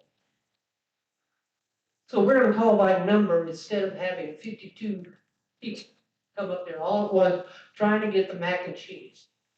Okay. Anyway, other than that, we've got some good chairs, they're really working hard.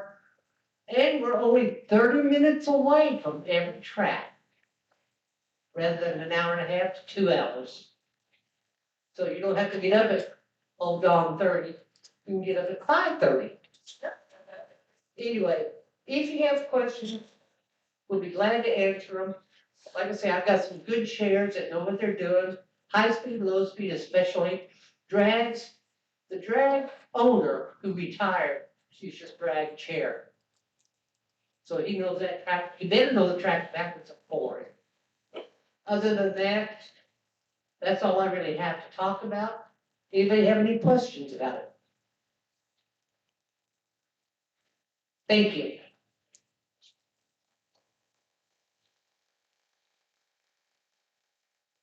Okay, I'm gonna add on to the meals, but I want y'all to know, if you've never put on a convention, you always have a lot of questions behind the scene and you're talking about us and trying to figure out why in the hell did we do what we just did. The contract that we have this year, we have to spend $60,000, and they gave us a discount because it was 66,000 on food and beverage. If we do not have meals planned, y'all are gonna get drunk from dawn to dusk and back again. We have to spend $60,000. So those of you that did not sign up for a meal, think about it. I'll be glad to take your money and send you a new confirmation. Because right now we're short on the number of people coming.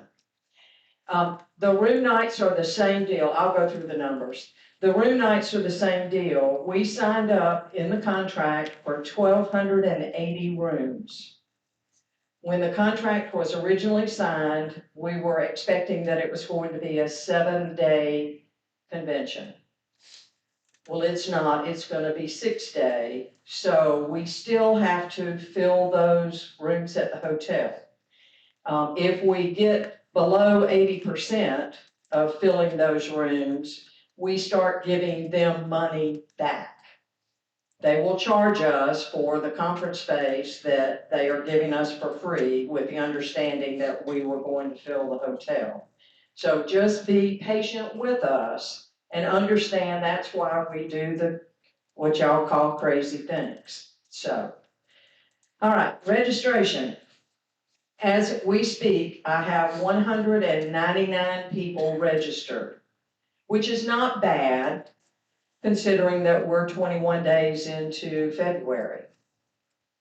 But we get to a lull. I haven't had many people in the last few days. In fact, we did the early bird special, which Joan did in the Dells last year, and we had 167 people met that Valentine deadline. And one lucky individual that comes to convention will have the opportunity of getting their convention fee refunded. So I have no perks that go on after that. Yeah, Tammy won it last year. She was a lucky girl. Okay, I'm going to talk about the competition. The high and low speeds are the only ones that we put a limit on because you're limited with how many cars you can get around on the track before it becomes dark.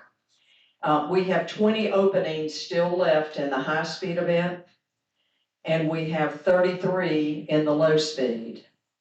The rest of the events, the car shows, the funcanas, the rally, drags, there are no limits.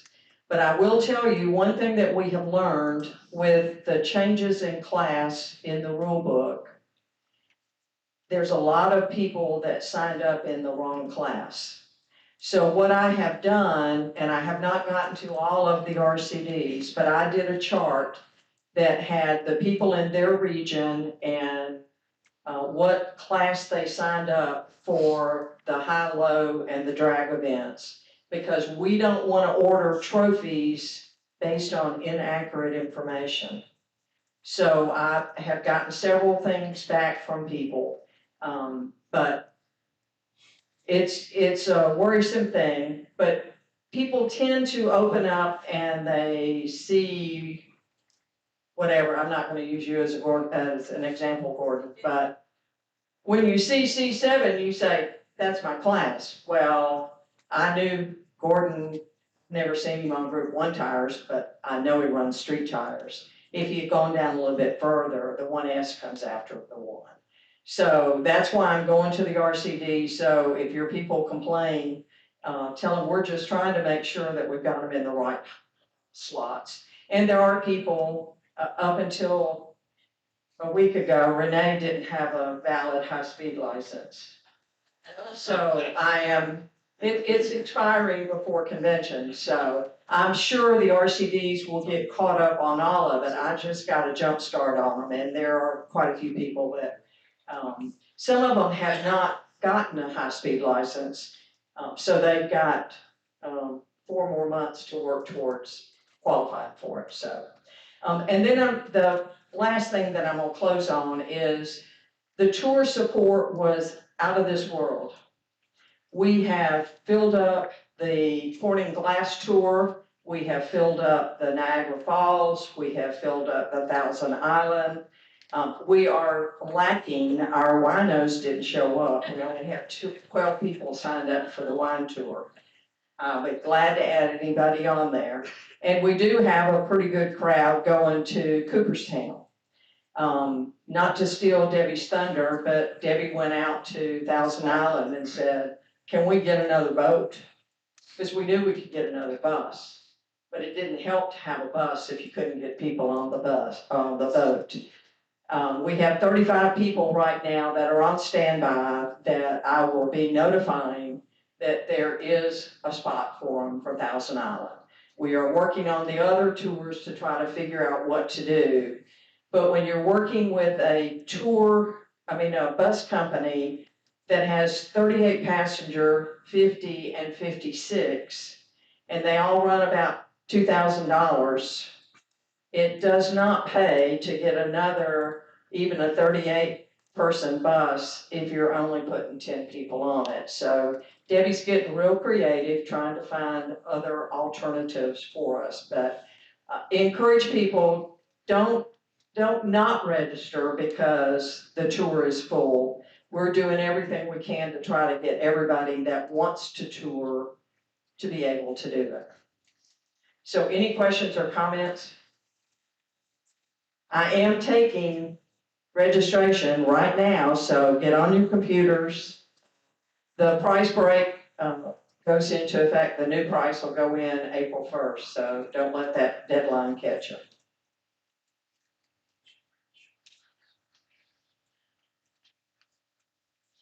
Well, Betty did a great job, so I've got the parties left to talk about. And on Thursday, we're going to have honor the NCCC Veterans Party along with the 250th American birthday party. So that's something very special. Like, be sure that you put on the form if you're a veteran.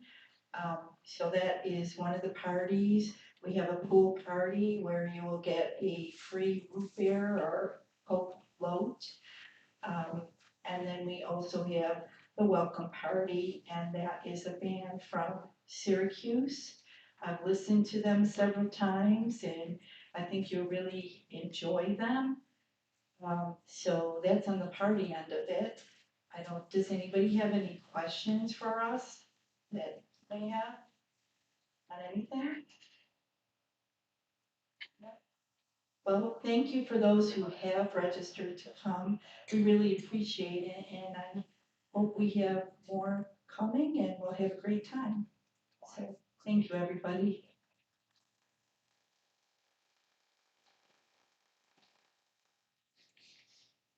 I had the opportunity to go up there and take a look at the facilities, and I'm telling you, it's gorgeous.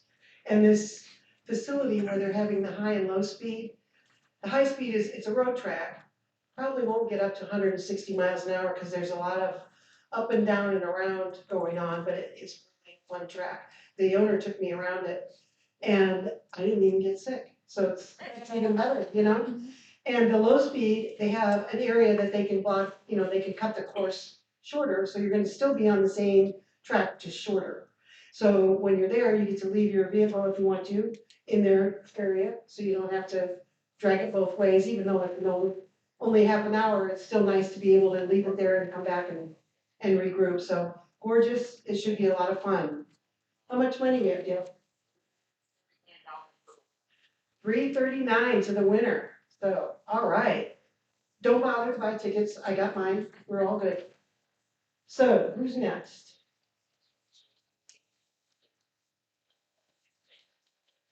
Okay, why don't we talk about, oh, she's not in here. So we will do the meeting site proposal. You ready? You want to tell them about the contract, Jean? What we're gonna do is we present the contract that we have. We don't vote on it until May, just so you know.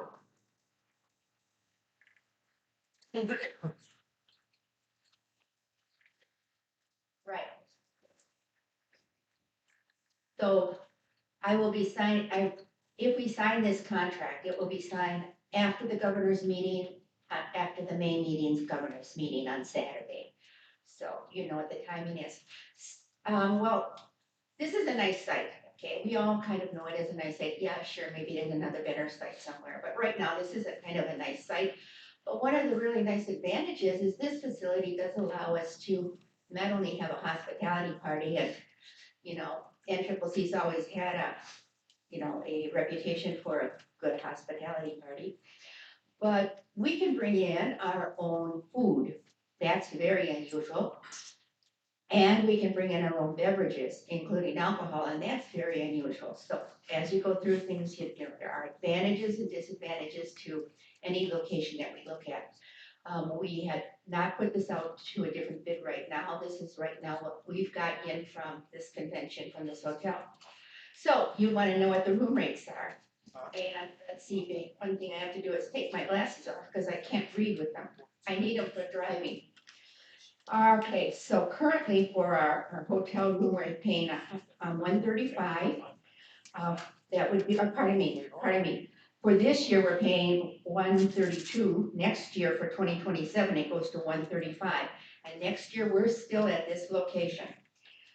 For 2028, the hotel has asked us to go up to $155 a room for the 2028 guest rooms, and that's for either a king or 2 double beds. For 2029, it would go up another 3.2%, and that would be taking you up to $160. And for 2030, it would go up to $165. Any questions so far? No? Okay. All right.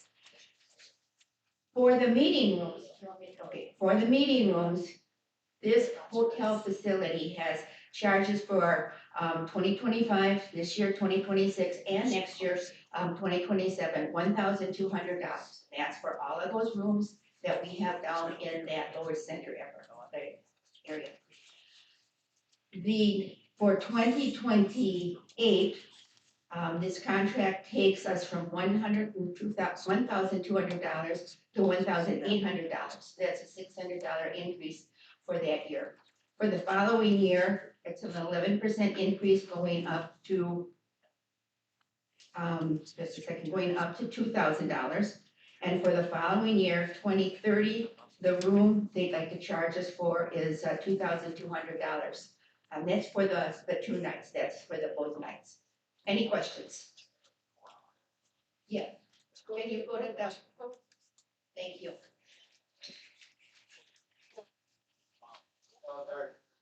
Andy Ellis House, East Region RE. Are we signing this contract to 2030? Is that what I'm understanding? If this contract is approved for me to sign, it would be after the Saturday governor's meeting in May. And it's for 3 years, starting 2028. So it would be, this contract would sign for 2028, 2029, and 2030 years. All right, is this for 3 meetings or 4 meetings? 3 meetings, I'm sorry, I should have explained that, 3 meetings. That would be the February, the September, and the November. Thank you. Any other questions? Oh, there. Kathy Duncan, Michigan Region. So is the price increased because we are going from 4 meetings to 3 meetings per year? Is that why there's such a significant cost raise or increase? I have not had a chance to question it that way, but to the best of my knowledge, no. If we were to add another meeting, it would probably be like, if we added in the May, it would be somewhere in between what we got now. Oh, okay, This was just based on, that's my understanding, price increases okay. from what they tell us, okay? If you'd like, I can ask that question. I will. Jeannie, is that $1,800, $2,000, $2,200, is that per meeting or per year? Per meeting, Okay. per meeting.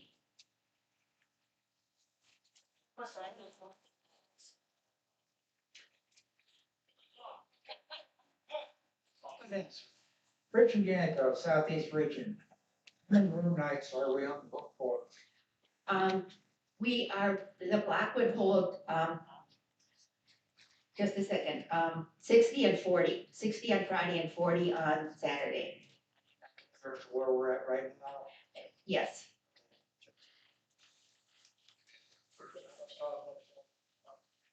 Okay, the comment was about Thursday, because some do come in on Thursday because of travel, and, the reason I don't have some of these answers is I was supposed to meet with Matt yesterday. He had a family emergency, so I wasn't able to get some of these answers. But the comment was, or the question was about Thursday, and that's what we have now, and I would be asking for the consideration of the block room rate for Thursday, and this time I would get it in writing. Any other questions?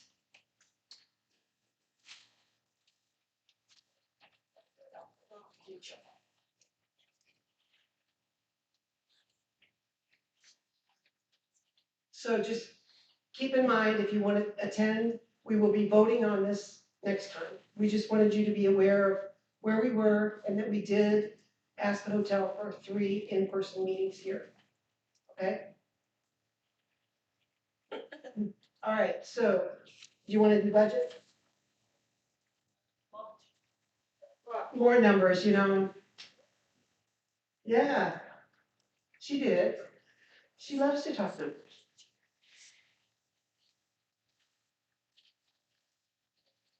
Okay. Who looked at the budget that I sent at the bottom line? Okay, I'm not counting Betty. Okay, that's awesome. Did anyone notice any account that was in red? The name? We were spending money going to shows and we had nothing to show for it. We were selling tickets for a long time, and that's why we went to a lot of shows.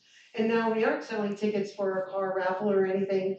So to go to a show and hope that we're gonna gain a lot of members, we're trying to do that. And we are counting on the RMDs, we're counting on membership, we're counting on PR, we're counting on the website, we're counting on competition to get us to where we need to for our numbers. So we're a team effort here. We're all gonna do that. Once we figure out what we can do PR wise to make it worth our while and not just spend money to go to shows to say, okay, we're here, we know we're here, we need to have something to show for it. So we're working on that. And we did not increase the PR budget because we aren't sure where we wanna go with it. Andy else has East Region. Did not mean to imply, if anybody took the idea that I was blaming this on public relations, no. My point is, public relations should have more meetings, or more money, and I'm not necessarily telling them that they have to go to shows. There's other ideas, advertising, you know, other venues, that kind of stuff. Okay. So, And we do a lot of that through our sponsorship with sharing sponsors and we reciprocate in magazines so that we can advertise in there. So thank you, Amy. Needs to step We up. understand. All right, is there any more discussion about the budget? And I know you are all chomping at the bit to run for treasurer the next time it comes up because it is so much fun working for all these numbers. So, sir.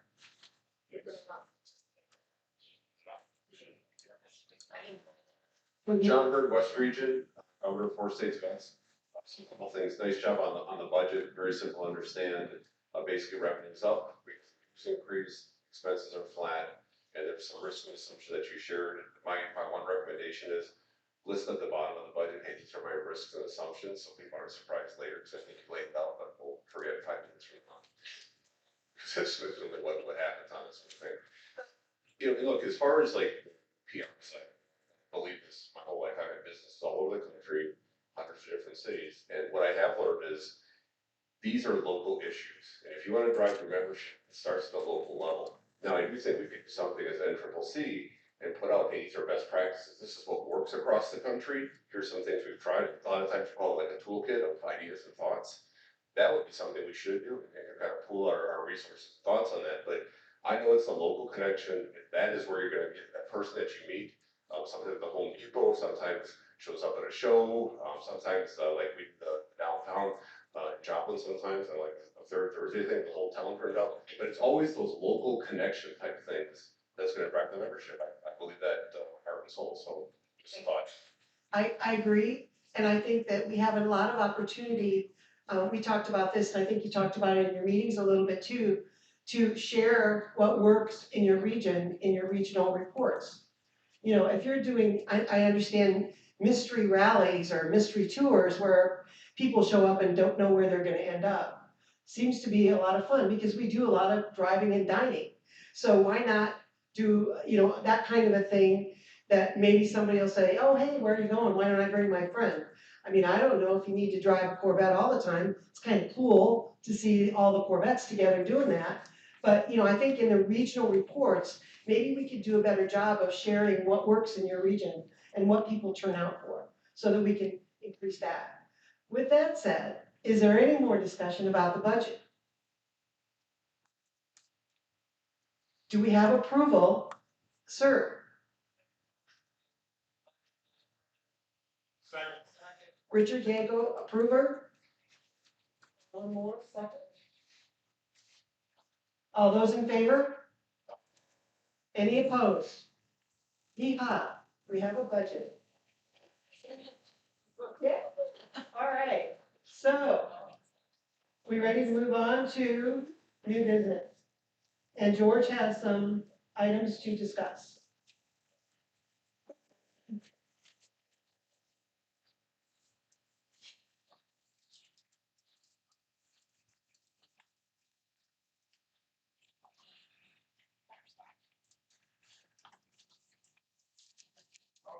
I understand, with your back, I am not in any rush.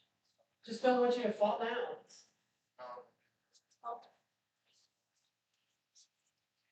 Kathy would like it.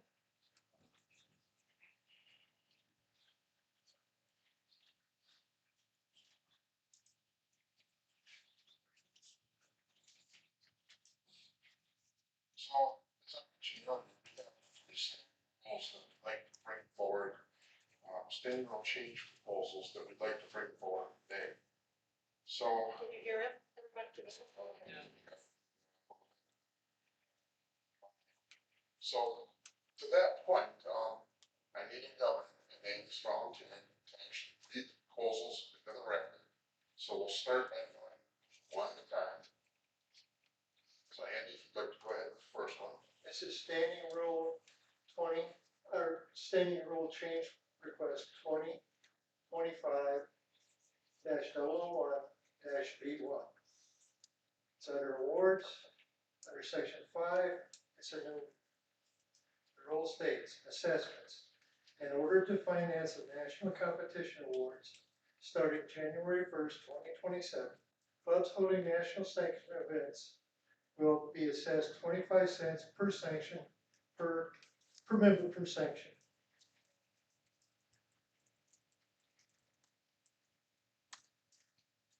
I make a motion to table. So, Andy's made a. Sure, we can have discussion. Microphones are open if anybody has a question or topic.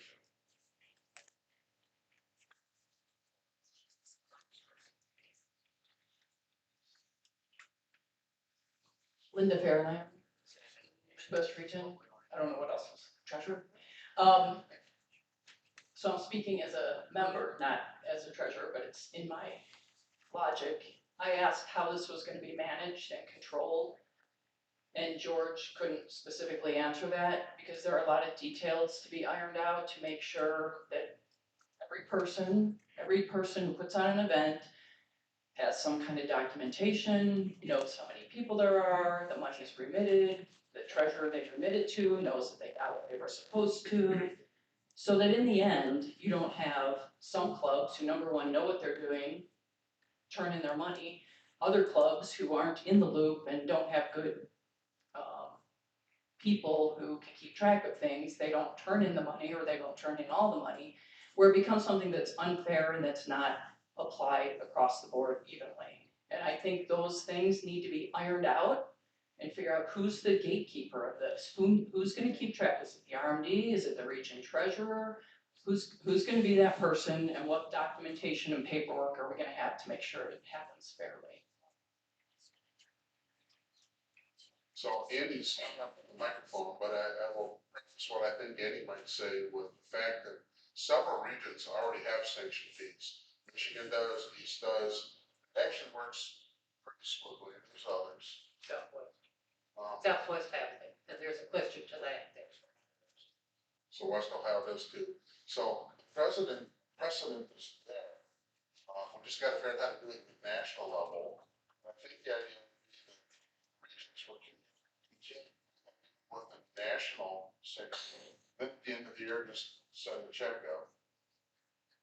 So Bernice, you're up here, go ahead. Okay, Bernice Belinda, Southwest Region, Tin Hall Toys. The question we have is, we charge 75 cents per person for every event. Now, would the national price be in addition to? So it would be, say, $1 now, if it's a quarter a person? We'd up at 25 cents to $1 for the base. And that's okay. Tom Phelps, Governor of Capital City, Lansing. So I was just gonna point out, and I already use these, so, Vault's database does print out event, reports already that assigns, you know who your competitors are, your workers and everything. Those can absolutely be ported to be able to be audited for the payment system. Pretty simple. I mean, I use his outputs from his database to port into different spreadsheets and stuff, so it's, the data is there. It's not in a usable format right now, I realize that, but it can be for this purpose, pretty quick. Thank you, Kyle. And you also have East Region already. I think Walt has the program already works. I asked him to build it several years ago. Yeah. You got it. I got the link to it. You click on the link, it'll tell you every club that ran every sanction, how many people participated, how many people worked, how many people chaired, the entire thing by sanction.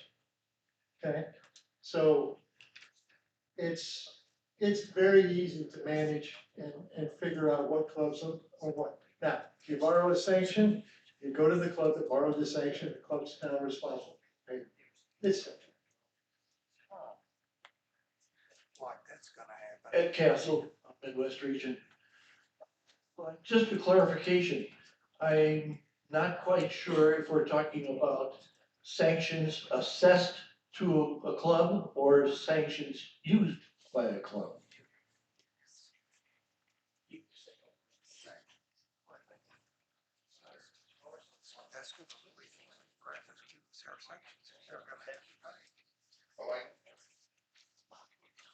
Elaine Harada, Governor, Entire Town Corvette Club, East Ohio.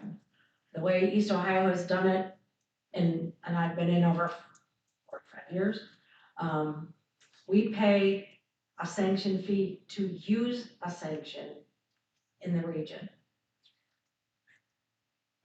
We don't pay per person, we pay at the beginning of the year, $25 per sanction if you're gonna use it, okay? So why couldn't we do it that way? Say, $5 per sanction comes to national. Cut and dried, and the bookkeeping is much easier. If you're gonna use the sanction, it's $5, $10, whatever. A lot easier than doing it per person. Then you do it at the beginning of the year when you put your sanctions in. That's true, that's definitely a way to do that. The whole idea of this is to kind of cover the cost of rewards and make the competition program a little more self-sustaining. A fee per member per event seems a little more fair, possibly. Linda, go ahead. Lynn Fairland. So, sorry if I wasn't really clear. I did not mean to imply that we couldn't figure this out. But we, I think, need to figure it out, the specifics, before we vote on something, as you can see from some of the questions and other suggestions. But ultimately, no one has still said who's in charge of making sure we get what we're supposed to. And if no one cares, that if at the end of the year, because I'm curious, and I look up on a master sheet how many entrants there were times 25 cents, and we should have got 30,000 and we only got 20. If no one cares, that's one thing. But you guys, I think we have to be more responsible than that. Someone has to be in charge, preferably at the region level, to be able to run some report. Is it the RMD? Is it the RCD? Is it the RE? But be responsible for knowing what their due is. And if they didn't get all the money from their clubs, then the region covers it or something, so that at the national level, we get what was committed to. That's what I'm saying, you guys. So there just needs to be some more thought and assignment of responsibility.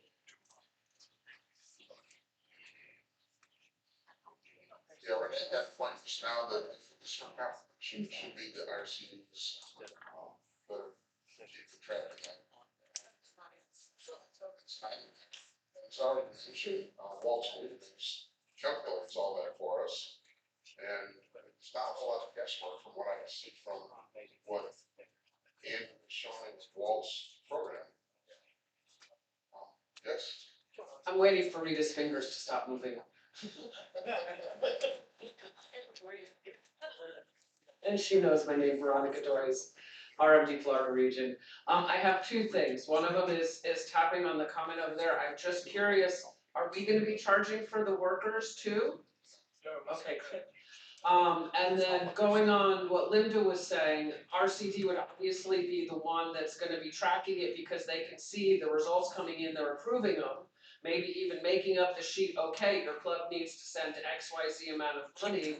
But then we're gonna need to help the region treasurers, especially for the regions that have never done sanction fee dues before, because they're gonna have this money coming in, they need to send it out, when do they need to send it out, how much do they need to send out?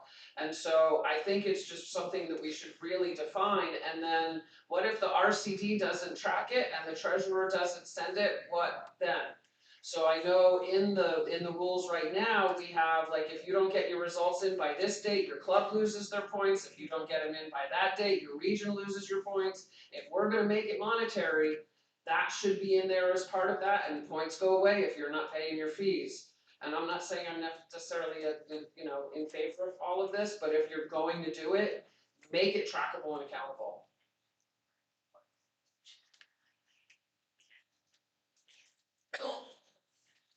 Go ahead, Jennifer. So can't we already know what clubs are using what sanctions. So I think we already have kind of the backbone here to deal with this. So wouldn't it be, maybe the RCDs are responsible for it, I guess I don't know that at this point, but at the end of the competition season, wouldn't it be easy to just go in and say, hey, Michigan region used X amount of sanctions this year? And to Elaine's point, we just make it be a static amount per sanction, right? Whether it's $5, $8, $10, whatever we decide. And then we don't send them an invoice necessarily, but there's a discussion that's had with the RCD. Hey, you used X amount of sanctions times $8, is this amount of money that we are expecting that your region is paying in? Then on the region treasurer level, much like we do in Michigan, we create some sort of a spreadsheet that's a tracker for that. And so the region treasurers know approximately how much should be coming in from those clubs that are hosting or the sanctions that are being used. And then we pay in once a year at the end of the competition season so that it's received by whatever day Linda tells us that she needs to be in by the end of the year. But we do something like that where then that way it's less burden for Linda as well. Because she's only getting one deposit per region per year. I don't know, I'm just trying to like simplify it a little bit, but instead of having us paying in all the time as these sanctions are going on throughout the year, because it does get a little bit hairy at certain times of the year. So And certainly the region collect money terms once a year, I no think, matter what the source. correct, so that's just a suggestion there. Yes, we did that in Michigan already. I'm still Joan Thomas and I'm still governor of Mad Stevens. And I've never come up to the microphone this many times. Keeping it simple, silly, is, we have, how many clubs? Oh, good, I remember. And, every one of those clubs has the ability to use 14 sanctions. So if you take the 14, you do this, and you add and you subtract and do all this, how much money did you say that this program would bring in on your calculations?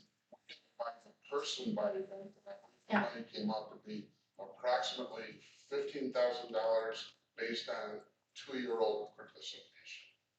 Because this was written last year, so we only had numbers for 2024. Oh, what I see is, okay, we put on events, Mad City Events put on events, we are the host of the event, so we are in charge of everything, including purchasing sanctions from other clubs, doing all that, putting on the event, collecting money, paying all this, and at the end of the event, we need to send our RCD, all the waivers and the results. And we can send them a check for how many events we used.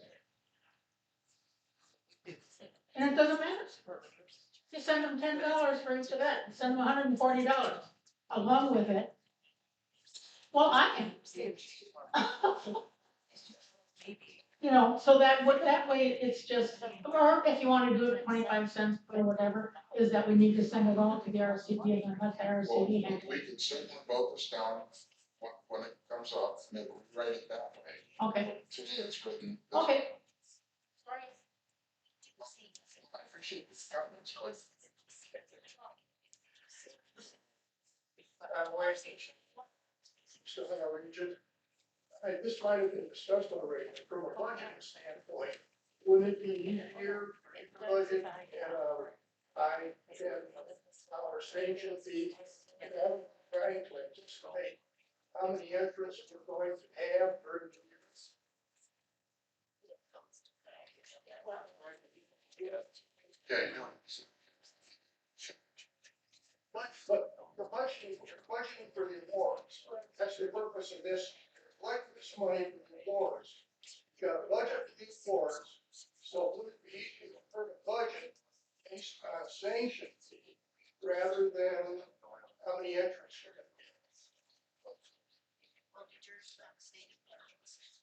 So this is great discussion, and I think it's worthwhile for everyone to hear. The standing rule that we have in front of us is a per participant fee to national. Whether, if we want to change it, then if we table this for this meeting, we can vote it down and choose to go a different way with a sanction or whatever. What we're trying to say is, if we do this fee, whether it's in the standing rule or not, somehow or other the regions need to understand how it's going to work. And it's kind of hard to say, oh, sure, we want to do that, if you don't know what the responsibility behind it is. So that's, whether it's a per person or a sanction fee, we're still talking about how is it going to work. It may not be difficult, but we still need to know who's doing what to who, okay? So that's where we're going with this. I appreciate the comments. Let's go from there. If you have, we can finish up these. Sure, come on up, and then we'll see what we want to do with this next. Bernie Markey, West Coast Northwest. As I see the standing rule, what we're trying to get here is to approve a fee. Simple. Do we charge 25 cents a person or not? How we implement it does not affect the standing rule. So we should be voting on, yes, we want to charge the 25 cents, or no, we don't, and worry about the process. There's no point putting a process in place if we're not going to approve the increase in price. If we're not going to charge 25 cents, we've just spent a whole lot of time figuring out how to pay it to the NCCC, but we're not going to charge 25 cents, so what do we do? So like I said, we should be voting on whether or not we want to do the 25 cent per person fee, yes or no, and worry about the process after that step. Thank you. And that's the way it's written. Thank you, Barry. Hi, John Barron, the East Ohio region. The East Ohio region has 4 of the top 15 clubs in NCCC, 5 of the top 20. We participate. And when we start charging clubs to use sanctions or their use of sanctions, it's nothing more than punishment for participation. This is another dues increase. It's literally coming from the coffers of the individual clubs. It will not be well received by any club in the East Ohio region. I'm certainly not a fan of it. A question came up at the RE meeting last night. We have flyers already posted that says all proceeds go to charity for a few of our shows. Is NCCC a charity? And then there's this suggestion that we'll just change it to like profits go to charity. That's always suspect because you're wondering like how does the club determine what their profit is? It's problematic. It's not going to be well received because of the timing of us just having voted in a dues increase where we lost a lot of clubs and several thousand members. Possibly this is something that we consider in 2 or 3 years from now, when things have kind of calmed down and we see where what we can do in terms of driving membership over the next few years, and we see where we actually land in our expenses versus budget. Premature and ill-timed. Thank you.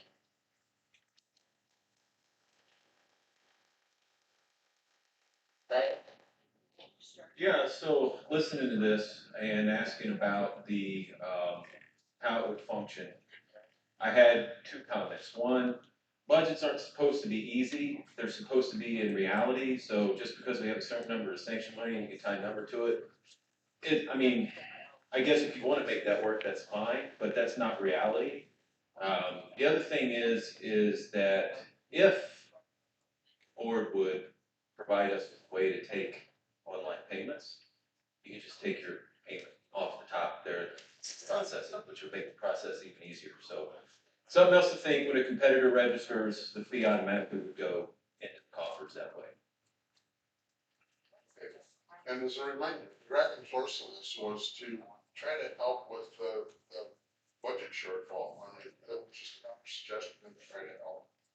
Fred, last one, Fred. Real quick, quick comment. Fred Dugatch, RE, Florida. Is this going to affect the rebates that we get from the region at all? Check it out. Okay. So Andy, you were working forward with your motion? I'll restate my motion to table. Yes, we did. Second, okay.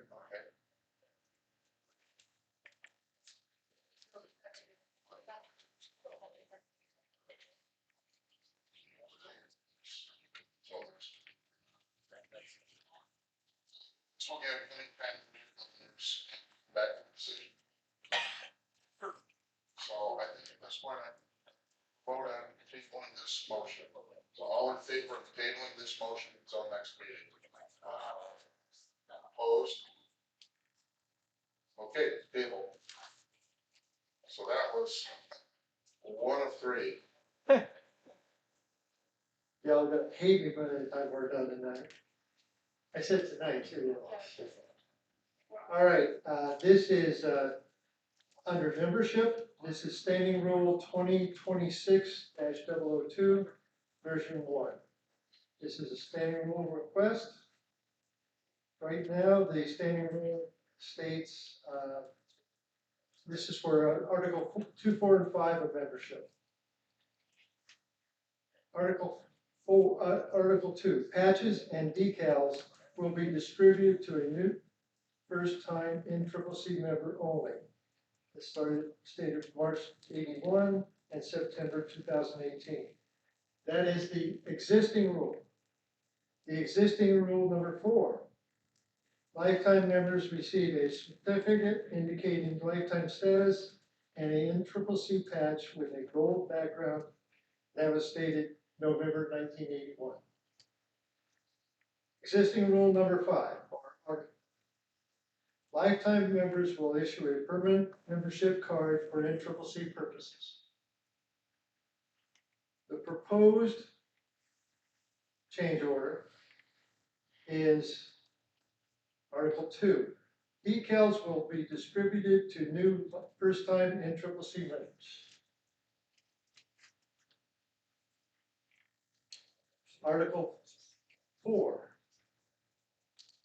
Lifetime members receive a certificate indicating lifetime status and are issued permanent membership card for NCCC purposes.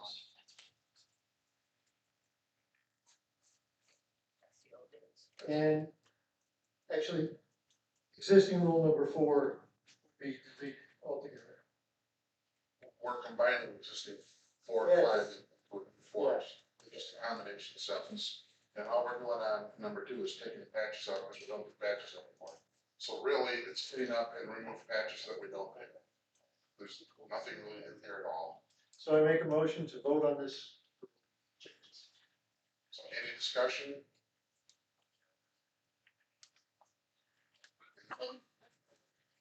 Okay, I need a second for the motion.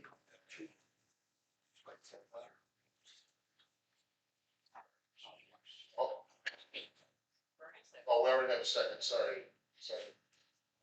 Oh, okay, so Kirk's raised hands. Okay, governors only, and Arnie's hold up the cards, please.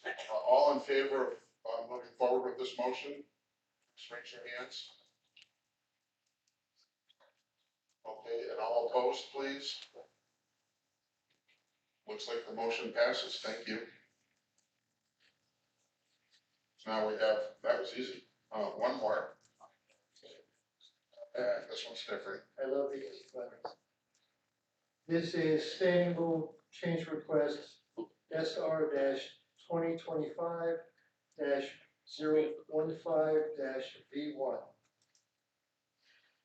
This is a new rule. It states, starting January 1st, 2027, people may apply for a new member at large membership or renew their existing MAO membership online and pay with a credit card. Dues will follow the dues table in paragraph 9. A processing fee for the credit card payment will be set at the beginning of the calendar year by the National Treasurer and will be posted on the online application prior to payment fulfillment. Make a motion to table. So, a second, please. Want to discuss? Any discussions, please? So basically, all this is saying is a rule would allow MALs to pay by credit card online.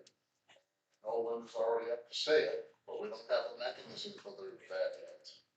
What my comment to that comment is that you're saying, as we said on the other one, this is something we want to do. It doesn't necessarily describe how we got to do it. We got a year to figure that out. Go ahead, Linda. Okay, so my counter to that would be, we don't have to vote on a standing rule to tell us something we need to try to figure out. It's like, let's figure it out and just start doing it. You don't even have to have a standing rule to do it. Just, we need to figure it out. As I mentioned, there are a lot of process changes, per people changes. You know, the treasurer can't be the one who's taking 500 payments for MALs. Aside from the fact that each one of those transactions has to be handled by a membership person in the database, unless that also would go to the national treasurer or the regional treasurer instead of the regional membership person. There's a lot of things to work out in that process, and I think it's silly that we try to, I don't know really what the point is of making it a standing rule if there's no one assigned to who's gonna make that work and what our solution is. Veronica? Veronica Doyes, RMD, Florida Region. So we don't have 50 regions like we have 50 states. So when we had an MAL come in through a museum delivery from Panama City, they showed up in my database. But Panama City is not in the Florida region, it's in the Southeast region. So we had to transfer them. So if you have money going to the national treasurer into the national account, that's asking a lot for them to know which town in Ohio is in East Ohio and which is in West Ohio, and where is the dividing line between this region and that region and the other region, to even let the RMD know, hey, you have a new member in your region, you should send them a welcome letter and let them know what clubs are near them. Try and get them involved so they stay. So I'm kind of with Linda, like this is trying to take something with MALs that we have so very few of, to shoehorn in a policy change that we want to make in something else. And it seems like we just need to focus on the policy change, not the MALs. This is certainly not the place to focus on credit card because you have nobody tracking them. They're not a member of a club. There's no club making sure they know what events exist and what to do to be involved, stay involved, to want to ever rejoin.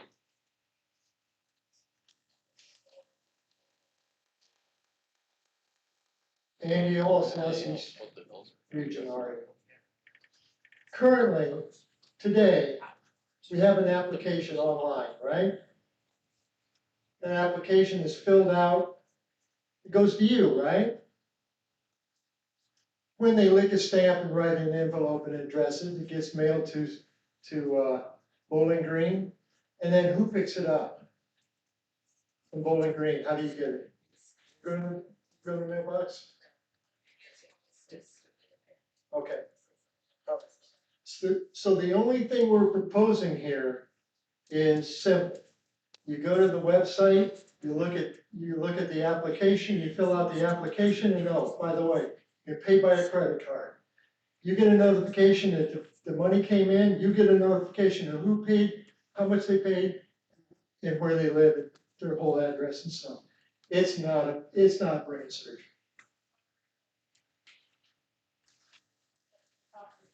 Renewal's the same way. I get a check from a MAL, I forward it to Linda, I don't, it's not made out to the SB.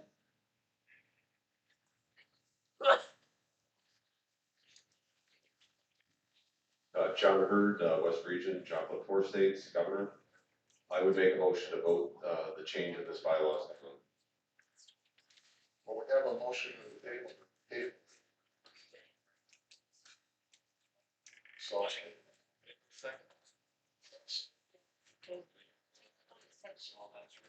Is there any more discussion before we vote to table this? Oh, and that, so using your cards again, how many in favor of tabling this motion?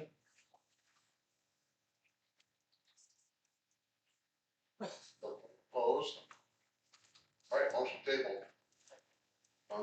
And that's all we had for these things today, so thank you very much. Sorry if it's so long.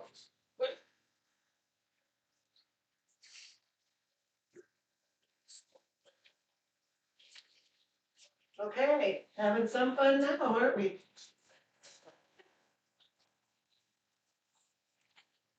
Is there any other old business we need to cover at this time? Anybody that I'm forgetting? This was new. Oh, yeah. Any new business? Thank you. Anything else that we need to discuss for the good of the order? All right, let's get to the, thank you. What are we drawing for, Michelle? A certificate for Wheelcraft. A certificate from Wheelcraft. Ooh, those are nice. I don't have the certificate yet. They haven't mailed them, emailed them to me, so I'll forward it. How much money do we have, Dan? Dan, we still have the 300 and something? 344 to the winner.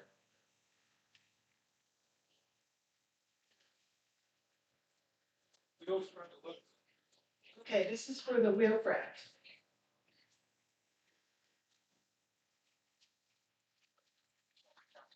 Oh. My husband. Get down low. All right. So when you get the certificate, you can get it to him right away, right?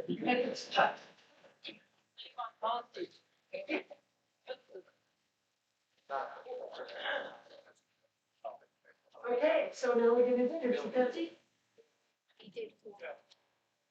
Sir. Yeah, that's possible. Oh.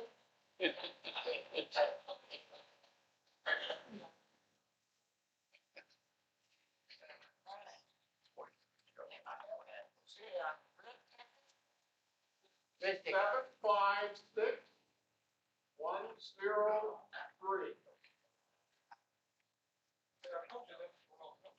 7, 5, 6, 1, 0, 3. All right, we got a East Region winner. All right.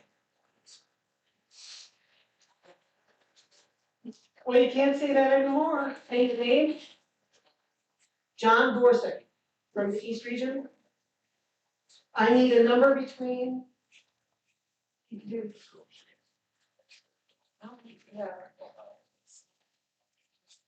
Between one. Okay, I need a number between 1 and 60 for door prizes.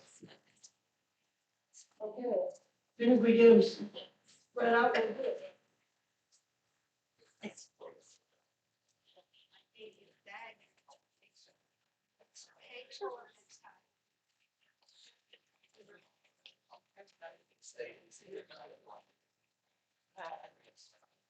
Okay. Okay, number 44 is Joan Thomas. Okay, Joan, give us a number. Number 18.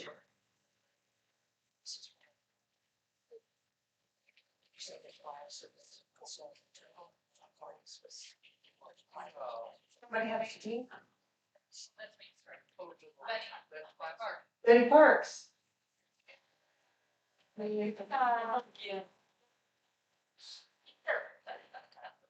Big number, Benny. Big number, Benny. You want number 22? Sure.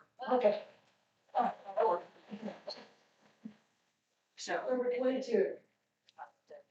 Okay, Mike Kirschner. I need a number between 1 and 60. Number 59. Bob Runyon. All right. Bob, I need a number. 17. 17. Ralph Monteleone? Okay. Ralph, I need a number. 40.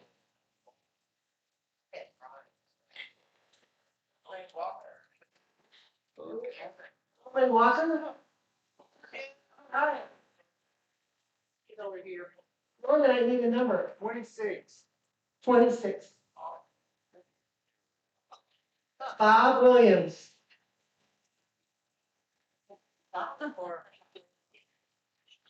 I need a number between 1 and 60, Bob.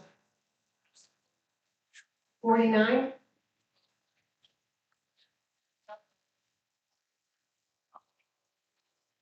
$27?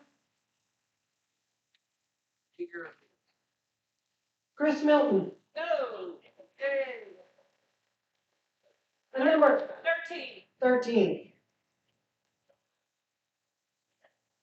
John Teeman.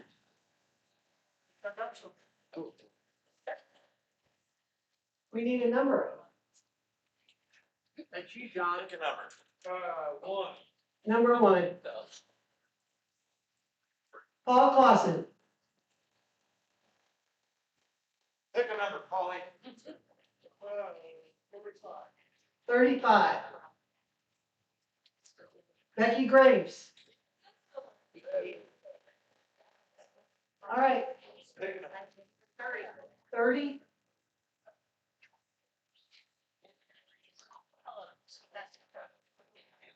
Howard Curtis. Howard, a number. 57.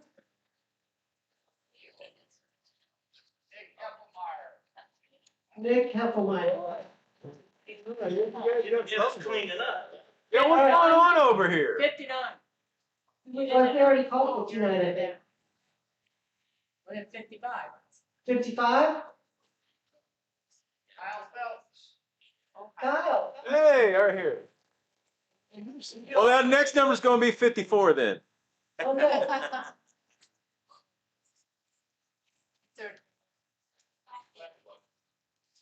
Ooh, I got a break. Put myself like that. Yeah, so give me another 54 left. All right, then we'll do 23. Roger Miller? All right, Roger. One left. We need one number, Roger. 37. What is it? 7. Is it a hat? Cindy Urenda. Oh, Todd Monkey, all right. Are we good? Oh, Yanko Loker, I could get it, he wanted to adjourn early, so I need, sure. Lawrence Long, Midwest. I'm Governor. I want to say first and foremost, thank you all. We've all been on the other side and we know how tough it is. But we have a lot of smart people out there that came up with a lot of great ideas. Let's just figure out how to get them to the right people. We'll know how to make money left and right. Am I right? We have a lot of people out there know how to make money. I'm not one of them. So the smart people need to get together with the right people and let's get this thing going. Everybody's been great. Thank you all very much. Thank you. I still need the motion. Did you motion?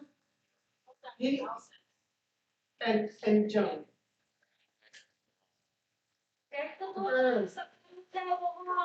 We're done.